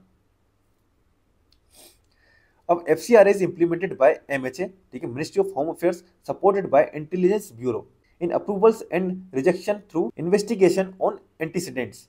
तो FCRA का क्रियान्वयन कौन कर रहा है? केंद्रीय गृह मंत्रालय, ठीक है। किसी एनजीओ की पूर्व गतिविधि की जांच के आधार पर अंशदान प्राप्ति को यहाँ पे मंजूर देने या खारिज करने में गृह मंत्रालय को इंटेलिजेंस ब्यूरो द्वारा सहायता प्रदान की जाती है। किस एनजीओ का रजिस्ट्रेशन कैंसिल करना है ना, किसको रजिस्ट्रेशन देना है, ठीक है, इसमें हेल्प कौन करता है? गृह मंत्रालय की इंटेलिजेंस ब्यूरो। बस ये याद रखना था इसमें। अब FCRA अकाउंट की बात करें तो designated FCRA account is such branch of state bank of India new Delhi. तो आपका जो अकाउंट होगा वो SBI दिल्ली में होगा, okay. And no fund other than foreign contribution can be received और deposit in it and it can be transfer to any other person और NGO, ठीक है। तो इस खाते में जो भी फंड आएगा वो सिर्फ फॉरेन कंट्रीब्यूशन का होगा, ठीक है। इसमें दूसरा फंड आप नहीं ले सकते और ना ही ये जो मनी आपने रिसीव करी है उसको ना आप किसी व्यक्ति को ना ही किसी एनजीओ को दे सकते हैं। एक तो ये हो गया। अब जो FCRA रजिस्ट्रेशन है इसकी वैलिडिटी की बात करें तो इसकी वैलिडिटी कितने साल की है? 5 साल की, 5 year. And NGO are expected to apply for renewal within 6 month of date of expiry of registration, ठीक है। 5 साल की इसकी वैलिडिटी होती है रजिस्ट्रेशन की और जो एनजीओ है वो 6 महीने पहले ही रजिस्ट्रेशन के लिए अप्लाई कर सकते हैं। उसके बाद क्या है? Reduction in use of foreign contribution. Use of fund is limited, ठीक है। जो फंड आपने रिसीव किया है उसका सिर्फ 20% आप एडमिनिस्ट्रेटिव यूज के लिए कर सकते हैं, है ना। पहले 50% था लेकिन इसको कम करके 20% कर दिया। उसके बाद बात करें सबमिशन ऑफ एनुअल रिपोर्ट, ठीक है। तो compulsory filling of annual return यहाँ पे दिया गया, कंपलसरी कर दिया। इसके बाद देखते हैं हम हमारा next important constitutional statutory executive body in news, ठीक है। तो इसमें इंपॉर्टेंट क्या हमारा NHRC, ये देखते हैं। न्यूज क्या है? Recently united nation link global alliance of national human right institution deferred accreditation of NHRCI, जिसे बोलते हैं national human right commission of India, for the second year in a row. तो जो GNHRI है ना, global alliance of national human right institution, इसने लगातार दूसरे वर्ष जो हमारा NHRC है, ठीक है, उसकी एक्रीडिशन यानी हमारा जो NHRC को मान्यता प्राप्त मानवाधिकार निकाय का दर्जा स्थगित कर दिया है, डिफर्ड कर दिया है, ओके। तो ये सेकंड टाइम हुआ है और इसके पीछे का रीजन क्या है? रीजन ये है कि deferred due to a lack of diversity in staff and leadership and insufficient action to protect marginalised group, ठीक है। तो कर्मचारियों के जो नेतृत्व में विविधता की कमी है, हाशिए पर रह रहे समूहों की सुरक्षा के लिए अपर्याप्त कार्रवाई का यहाँ पे हवाला दिया गया। इसका थोड़ा बैकग्राउंड यदि हम देखें तो 1999 में जो GNHRI है इसने इंडिया का जो NHRC है इसको ए स्टेटस की यहाँ पे मान्यता दी थी, ठीक है, एक्रेडिशन दिया था। एंड फिर 2016 में जो NHRCI का जो ए स्टेटस का जो मान्यता थी उसको यहाँ पे डिफर्ड कर दिया गया, ठीक है, उसको वापस ले लिया गया, स्थगित कर दिया गया। वापस 2017 में ये जो ए स्टेटस का जो दर्जा था वो वापस NHRCI को दे दिया गया, लेकिन अब 2023 में वापस छीन लिया गया, है ना। तो ये चलता ही रहता है और उसके पीछे कुछ रीजन दे रहे हैं, तो वो ये रीजन है। तो ये हमारे लिए कुछ इंपॉर्टेंट है नहीं, हमारे लिए इंपॉर्टेंट क्या है? हमारा NHRC, ठीक है, वो हमको देखना है। तो NHRC के बारे में थोड़ा देखते हैं। इसका जो मुख्यालय है, ठीक है, जो इसका हेडक्वार्टर वो कहाँ पर है? न्यू दिल्ली में, ठीक है। ये स्टेब्लिश हुआ था under protection of human right act 1993। ये एक्ट आप याद रखना, ठीक है, protection of human right act 1993। बात करें NHRC की तो ये एक सांविधिक निकाय स्टैट्यूटरी बॉडी है ना, और ये स्टेब्लिश हुई है under protection of human right act 1993, okay. तो ये आपको याद रखना है, एक स्टैट्यूटरी बॉडी है और स्टेब्लिश हुई है under protection of human right act 1993 और इसको बाद में अमेंड भी किया गया 2006 में और 2019 में। जो protection of human right act है it defines human right as right relating to life, liberty, equality and dignity of the individual. बस ये याद रखना है। अब बात करते हैं अपॉइंटमेंट की। तो जो चेयरपर्सन है और जो मेंबर है उनको अपॉइंट कौन करेगा? प्रेसिडेंट, ठीक है। प्रेसिडेंट अपॉइंट करेगा ऑन रिकमेंडेशन ऑफ कमिटी और उस कमिटी को हेड कौन करेगा? प्राइम मिनिस्टर, ठीक है। एंड कमिटी में और कौन कौन शामिल होगा? Speaker of Lok Sabha, minister in charge of ministry of home affair, leader of opposition in Lok Sabha and Rajya Sabha and deputy chairman of Rajya Sabha, ये लोग इसमें शामिल होंगे। टेन्योर की बात करें तो chairperson and member of NHRC will hold office for 3 years और till the age of 70 years, ठीक है, या तो 3 साल या फिर 70 ईयर्स के हो गए उतना टाइम तक। रिमूवल की बात करें तो बोथ चेयरपर्सन एंड मेंबर जो है इनको रिमूव कौन करेगा? President, on ground of prove misbehaviour और incapacity after consultation with Supreme Court, ठीक है। तो ये चीज आपको याद रखना है। अब एनएचआरसी की पावर की बात करें, it has all the power of civil court trying a suit under code of civil procedure 1908। तो एनएचआरसी के पास सिविल प्रक्रिया संहिता 1908 के तहत और विशेष रूप से निम्नलिखित मामलों के संबंध में एक सिविल न्यायालय की सभी शक्तियां प्राप्त हैं। अर्थात जो गवाह हैं उनको ये बुला सकता है, उनको समन कर सकता है, किसी भी दस्तावेज की खोज और प्रस्तुति, ठीक है, साक्ष्य प्राप्त करना यानी एविडेंस यहाँ पे प्राप्त करना, जो सार्वजनिक रिकॉर्ड है ना, उनको यहाँ पे मांग सकता है, ठीक है, और जांच के लिए कमीशन यहाँ पे नियुक्त कर सकता है। तो ये चीज आपको याद रखना है। अब एनएचआरसी का कंपोजिशन हम देख लें, तो एनएचआरसी का कंपोजिशन क्या है, तो इसका जो चेयरमैन होगा वो होगा retired chief justice of India या फिर जज of supreme court. 5 full time member होंगे, ठीक है, जिसमें होंगे रिटायर्ड और सर्विंग जज ऑफ सुप्रीम कोर्ट, ठीक है, रिटायर्ड और serving chief justice of high court, and 3 other member कौन कौन से, person having knowledge and practical expertise in matter of human right, one of हुम शेल बी अ वुमेन, ठीक है, इनमें से एक वुमेन होगी, एंड 7 डीम मेंबर होंगे, ठीक है, कौन कौन होंगे, chairperson of national commission of minorities, backward classes, person with disabilities, SC ST protection of child right and women, है ना, यहाँ से 7 डीम मेंबर होंगे। तो ये हो गया कंपोजिशन ऑफ एनएचआरसी। अब जो जीएनएचआरआई है इसके बारे में देख लेते हैं। इसका एस्टेब्लिशमेंट कब हुआ था, 1993 में, है ना। इसमें 120 कंट्रीज हैं इंक्लूडिंग इंडिया, बस इतना याद रखो, ज्यादा कुछ काम का है नहीं है। मेन हमारा है एनएचआरसी। अब बात करते हैं सीबीआई की, ठीक है, सेंट्रल ब्यूरो ऑफ इन्वेस्टिगेशन। इसकी क्या न्यूज़ है वो सब छोड़ो, इसके बारे में थोड़ा पढ़ लेते हैं। इसका उत्पत्ति यानी इसकी स्थापना 1963 में हुई थी संथानम कमेटी की रिकमेंडेशन पर। बात करें ये किस मंत्रालय के अंडर में आता है, ये आता है ministry of personal pension and public grievance, कार्मिक पेंशन एंड लोक शिकायत मंत्रालय के अधीन ये कार्य करता है। इसकी स्टेटस की बात करें तो ये नॉन स्टेचुटरी है, ठीक है, एंड नॉन कॉन्स्टिट्यूशनल बॉडी है। It govern by Delhi special police establishment, DSP act 1946, ठीक है, डीएसपी 1946 एक्ट के तहत ये गवर्न होता है। बात करें इसकी कार्य प्रणाली की, तो सीबीआई भारत में प्रमुख जांच पुलिस एजेंसी है। ये इंटरपोल के सदस्य देशों की ओर से जांच का समन्वय करती है। ओके, तो इंग्लिश में क्या लिखा गया, premier investigation police agency in India which coordinate investigation on behalf of Interpol member countries. तो बस इतना ही हमको याद रखना है सीबीआई से रिलेटेड, और कुछ इसमें इंपॉर्टेंट नहीं है। फिर देखते हैं लोकपाल, ठीक है। तो लोकपाल में आपको क्या क्या याद रखना है ना, इसका उद्देश्य क्या था पहले वो देख लेते हैं। इसका एम क्या था, anti corruption ombudsman at central level establish by Lokpal and Lokayukta, ठीक है। तो ये भ्रष्टाचार विरोधी संस्था है ना, इसे लोक सेवकों से जुड़े भ्रष्टाचार के मामले में जांच करने तथा उन पर मुकदमा चलाने के लिए लोकपाल और लोकायुक्त अधिनियम 2013 द्वारा स्थापित किया गया। बात करें जो लोकपाल एंड लोकायुक्त है किसकी रिकमेंडेशन पर बनाया गया था, ये बनाया गया था फर्स्ट एंड सेकंड एआरसी, ठीक है, इसके रिकमेंडेशन पर ये स्टेब्लिश किया गया था। तो सेंटर की बात करें तो वहां पर है लोकपाल और स्टेट में है लोकायुक्त, ठीक है। और लोकायुक्त को अपॉइंट कौन करेगा, गवर्नर करेगा, ठीक है। Consultation with chief justice of state high court and leader of opposition in state legislative assembly, ठीक है, इनसे कंसल्ट करके गवर्नर इनको अपॉइंट करेगा। लोकपाल के कंपोजिशन की बात करें तो इसमें एक चेयरपर्सन होगा जो कि करंट या रिटायर्ड सीजीआई होगा या फिर करंट या रिटायर्ड सुप्रीम कोर्ट का जज होगा, ठीक है, ये यहाँ पे होगा चेयरमैन, और साथ में 8 यहाँ पे मेंबर होंगे। और ये जो लोकपाल है इसके 50% मेंबर जो है जुडिशियल मेंबर्स होंगे, ठीक है, अपॉइंटेड बाय प्रेसिडेंट। इंडिया के फर्स्ट लोकपाल कौन थे, justice Pinaki Chandra Ghosh, and current में कौन है, जस्टिस AM खानविलकर। ओके, ये आपको याद रखना है, जो स्टेट सर्विस एग्जाम होता है उसमें ये पूछ सकते हैं।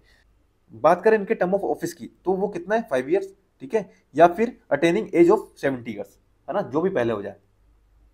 And chairperson and every member shall be ineligible for reappointment as a chairperson और मेंबर ऑफ लोकपाल। ये आपको याद रखना है, इनका रीअपॉइंटमेंट नहीं हो सकता।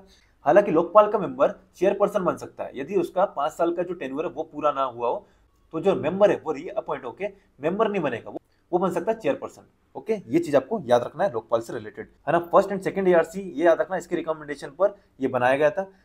बात करें सीबीआई की तो संथानम कमेटी के रिकमेंडेशन पर सीबीआई बनाई गई थी, है ना। ये 2 चीज आपको याद रखना, किसकी रिकमेंडेशन पर ये बनाया गया, यहां से क्वेश्चन बनते हैं।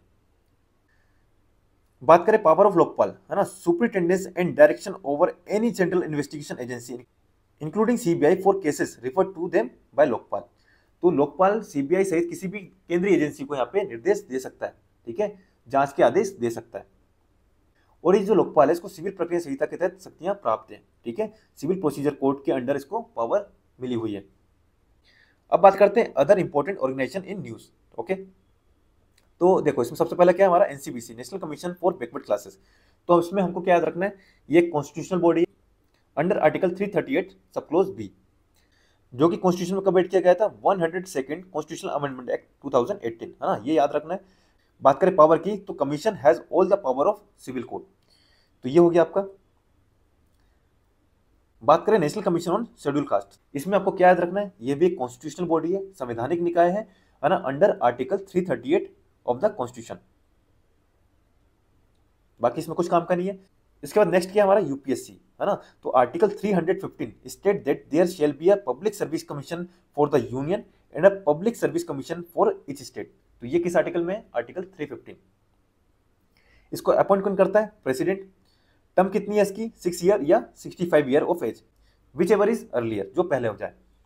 एलिजिबिलिटी की बात करें तो held office for at least 10 year either under the government of India और under the government of a state, किसी भी स्टेट गवर्नमेंट में या सेंट्रल गवर्नमेंट में यदि 10 साल का यहाँ पे एक्सपीरियंस है तो वो यहाँ पे एलिजिबल हो जाता है। He is ineligible for further employment, है ना, इसकी फर्दर एम्प्लॉयमेंट के लिए, रीअपॉइंटमेंट के लिए एलिजिबल नहीं है। रिमूवल की बात करें तो प्रेसिडेंट इनको रिमूव कर सकता है। तो ये हो गया हमारा यूपीएससी। इसके बाद आता है आपका स्टेट फाइनेंस कमीशन। तो स्टेट फाइनेंस कमीशन किस आर्टिकल में, आर्टिकल 243 आई, 73rd कॉन्स्टिट्यूशनल अमेंडमेंट एक्ट 1992 से ये ऐड किया गया था, ठीक है, जो कि इलेक्शन करवाता है किनका, जो हमारी लोकल बॉडीज हैं जैसे पंचायत या म्यूनिसिपैलिटीज, उनका इलेक्शन करवाने में स्टेट इलेक्शन कमीशन की यहाँ पे रोल होता है। इसके बाद है सेंट्रल विजिलेंस कमीशन। इसमें आपको क्या याद रखना है, ये भी एक स्टैट्यूटरी बॉडी है अंडर सीबीसी एक्ट 2003। और इसका एस्टेब्लिशमेंट कब हुआ था, ये हुआ था 1964 में, है ना, through a resolution of a government of India on recommendation के संथानम कमेटी। तो के संथानम कमेटी के रिकमेंडेशन पर ये बना था, तो ये भी आपको याद रखना है। और जो सीबीआई वो भी संथानम कमेटी की रिकमेंडेशन पर बना था। इसमें और कुछ काम का नहीं है, ठीक है। अब देखते हैं लॉ कमीशन। तो president approve the constitution of 23rd law commission for a 3-year term that is from 1 September 2024 to 31 August 2027, ठीक है। ये कौन सा हमारा लॉ कमीशन है, 23rd लॉ कमीशन है। इसकी हिस्ट्री की बात करें तो फर्स्ट कॉन्स्टिट्यूट हुआ था ये 1834 में by governor general under charter act of 1833। इसको चेयर कौन कर रहे थे, lord Macaulay. And first law commission of independent India की बात करें तो ये फर्स्ट कब स्टेब्लिश हुआ था, ये हुआ था year 1955 and it was chaired by Shri MC Setalvad. Okay, तो ये आपको याद रखना है। हमारे फर्स्ट लॉ कमीशन के चेयरमैन कौन थे, MC सतलवाड़, ये आपको याद रखना है। स्टेट पीसीएस में वगैरह पूछ सकता है आपको। फंक्शन की बात करें तो conduct research and provide recommendation based on defined term of reference, ठीक है, ये हो गया आपका। अब आता है नीति आयोग। तो नीति आयोग में आपको क्या देखना है, इसको अभी 10 साल हो गए इसके फाउंडेशन को, तो ये सेलिब्रेट किया गया है। तो इसका कंपोजिशन हमारे लिए इंपॉर्टेंट है। कंपोजिशन क्या है, कंपोजिशन क्या है, चेयरपर्सन कौन होगा, प्राइम मिनिस्टर ऑफ इंडिया। इसकी गवर्निंग काउंसिल होगी जिसमें प्राइम मिनिस्टर होंगे, ठीक है। जो स्टेट है एंड यूटीज विद लेजिस्लेचर इनके सीएम होंगे। Lieutenant governor of other UTs होंगे, ठीक है। एक्स ऑफिशियो मेंबर होंगे, है ना। एक्स ऑफिशियो मेंबर कितने, 4 मेंबर है। 4 member of union council of minister, है ना, इनको नॉमिनेट कौन करेगा, प्राइम मिनिस्टर करेगा। इसमें कुछ स्पेशल इन्वाइटीज होंगे जिसमें इंक्लूड कौन होगा, expert, specialised and practitioners with relevant domain, ये होंगे। ये नीति आयोग की गवर्निंग काउंसिल के ये कंपोजिशन होगा। फिर बात करें एक रीजनल काउंसिल होगी, उसके बाद एक सीईओ होगा, इसको अपॉइंट कौन करेगा, प्राइम मिनिस्टर, जिसका एक फिक्स टेन्योर होगा और जिसकी रैंक होगी secretary of government of India. अब नीति आयोग कौन कौन सी रिपोर्ट पब्लिश करता है वो देख लीजिए। SDG इंडिया इंडेक्स, ये रिपोर्ट कौन पब्लिश कर रहा है, नीति आयोग। फिर आता है national multi dimensional poverty index. फिर आता है systematic transformation of school education, है ना, 7 रिपोर्ट। फिर आता है एक्सपोर्ट प्रिपेयर्डनेस इंडेक्स, है ना, ये आप याद रखना, ये कौन पब्लिश कर रहा है, नीति आयोग। अब ये यूनिवर्सल पोस्टल यूनियन, ये हमारे किसी काम का नहीं है, ये छोड़ देते हैं। अब देखेंगे हम इंपॉर्टेंट एस्पेक्ट ऑफ गवर्नेंस। तो इसमें सबसे पहला हमारा क्या है, राइट टू इन्फॉर्मेशन एक्ट 2005। तो न्यूज़ क्या है, जो RTI एक्ट 2005 है उसको हो गए 20 ईयर्स, तो उसको सेलिब्रेट किया जा रहा है ना। तो हमको क्या पढ़ना है, RTI एक्ट ये क्या है। तो ये 2005 में ये बना था, है ना, ये देख लिया। पर्पस देखें, provide citizen the right to secure access to information under control of public authorities, ठीक है। तो जो पब्लिक अथॉरिटीज के पास जो इन्फॉर्मेशन है उसको आप मांग सके, ठीक है, आपकी जो पहुंच है वो सुनिश्चित करने के लिए ये बनाया गया है। बस इसमें ये जानना है आपको। जो RTI एक्ट 2005 है इसने किसको रिप्लेस किया था, फ्रीडम ऑफ इंफॉर्मेशन एक्ट 2002, इसको रिप्लेस करके ये आया।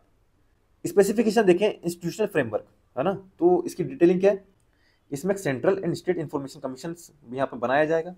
ओके, जो सेंट्रल इंफॉर्मेशन कमीशन है इसमें कौन कौन मेंबर होंगे, इसमें एक होगा chief information commissioner and other information commissioners, ठीक है, जिनकी मैक्सिमम संख्या कितनी हो सकती है, 10।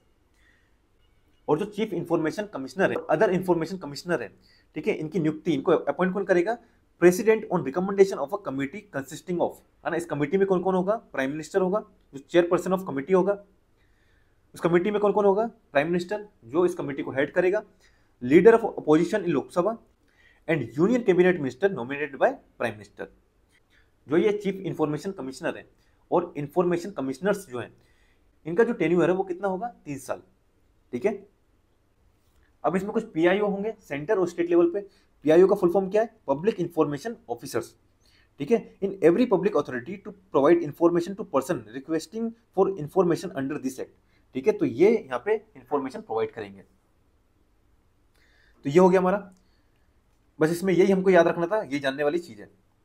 आधार में भी ऐसा कुछ इंपॉर्टेंट है नहीं, है ना, जो आपके एग्जाम के पर्सपेक्टिव से इंपॉर्टेंट हो। जो इंपॉर्टेंट है वो मैं आपको बता देता हूँ। इसका कुछ की ऑब्जर्वेशन है वो देख लो। Aadhaar meta data can not be store for more than 6 month, है ना, ये आपको याद होना चाहिए। आधार मेटा डेटा को 6 महीने से अधिक समय तक संग्रहित नहीं किया जा सकता। फिर बात करें UIDAI, unique identification authority of India, इसके बारे में आपको जानना चाहिए। ये एक स्टैट्यूटरी बॉडी है ना, वैधानिक निकाय है, जो एस्टेब्लिश हुआ था 2016 में under provision of Aadhaar act 2016 by government of India under ministry of electronics and information technology, ठीक है। तो ये भारत सरकार द्वारा इलेक्ट्रॉनिक्स और सूचना प्रौद्योगिकी मंत्रालय के तहत स्थापित किया गया है। तो ये 2016 में भारत सरकार द्वारा इलेक्ट्रॉनिक्स और सूचना प्रौद्योगिकी मंत्रालय के तहत स्थापित किया गया है ना। बस ये जानना था इसमें, और कुछ इंपॉर्टेंट है नहीं। फिर देखिए सेंट्रल स्पॉन्सर्ड स्कीम, ये भी हमारे लिए कोई काम की है नहीं। मिशन कर्मयोगी, है ना, ये भी किसी काम का नहीं है, मेंस वगैरह में यूज हो जाता है, बाकी प्री में कोई काम का है नहीं। ग्रेवियंस रिड्रेसल मैकेनिज्म, ये भी हमारे किसी काम का नहीं है ना। जन योजना अभियान, ये भी नहीं कोई काम का। ऑडिटिंग ऑफ लोकल बॉडीज किसी काम का नहीं है, ठीक है। कंटोनमेंट बोर्ड्स, ये भी कोई काम का नहीं है। कॉन्स्टिट्यूशनलाइजेशन ऑफ इन्वायरमेंटल इश्यूज, है ना, ये किसी काम के नहीं है हमारे। तो जो हमारा काम का था वो हमने सब कवर कर लिया, ये आप छोड़ सकते हैं, ठीक है। तो यहाँ पे आपका पॉलिटी की जो पीटी थी वो यहाँ पे कंप्लीट होती है ना। अब नेक्स्ट हम स्टार्ट करेंगे इकोनॉमी की, ठीक है। यदि आपको वीडियो पसंद आई तो प्लीज वीडियो को लाइक कीजिए, ओके। और हाँ, चैनल पर नए हैं तो चैनल को सब्सक्राइब कर लीजिए, क्योंकि आने वाली जो पीटी हम इसी तरह कवर करने वाले हैं, जो सिर्फ इंपॉर्टेंट है हमारे एग्जाम के पर्सपेक्टिव से, सिर्फ हम उसको पढ़ेंगे, ठीक है। और जो पीटी आपको मिलेगी उसमें हाईलाइट वही होगा जो आपके लिए इंपॉर्टेंट है ना। पूरा हाईलाइट नहीं करना आपको, ठीक है। आप देखेंगे बाकी लोग क्या कर रहे हैं, पूरा हाईलाइट करके आपको प्रोवाइड कर देंगे। अरे पूरा हाईलाइट तो आप खुद कर लोगे। यदि आपको कुछ नहीं पता कि क्या पढ़ना क्या छोड़ना है तो पूरा हाईलाइट मार दोगे। लेकिन सही चीज क्या है, यदि आपको कोई गाइड कर दे कि भाई ये सिर्फ ये इंपॉर्टेंट है हमारे लिए, तो वो ज्यादा सही है, ठीक है। अब ये जो पीडीएफ ये आपको कहाँ मिलेगी, ये आपको मिलेगी हमारे टेलीग्राम ग्रुप पर, है ना। तो आप टेलीग्राम ग्रुप ज्वाइन कर लीजिए, आपको वहाँ पीडीएफ मिल जाएगी, आप वहां से इसको डाउनलोड कर सकते हैं, ठीक है। तो समाप्त करते हैं अपनी वीडियो का यहीं पर। जय हिंद, जय भारत।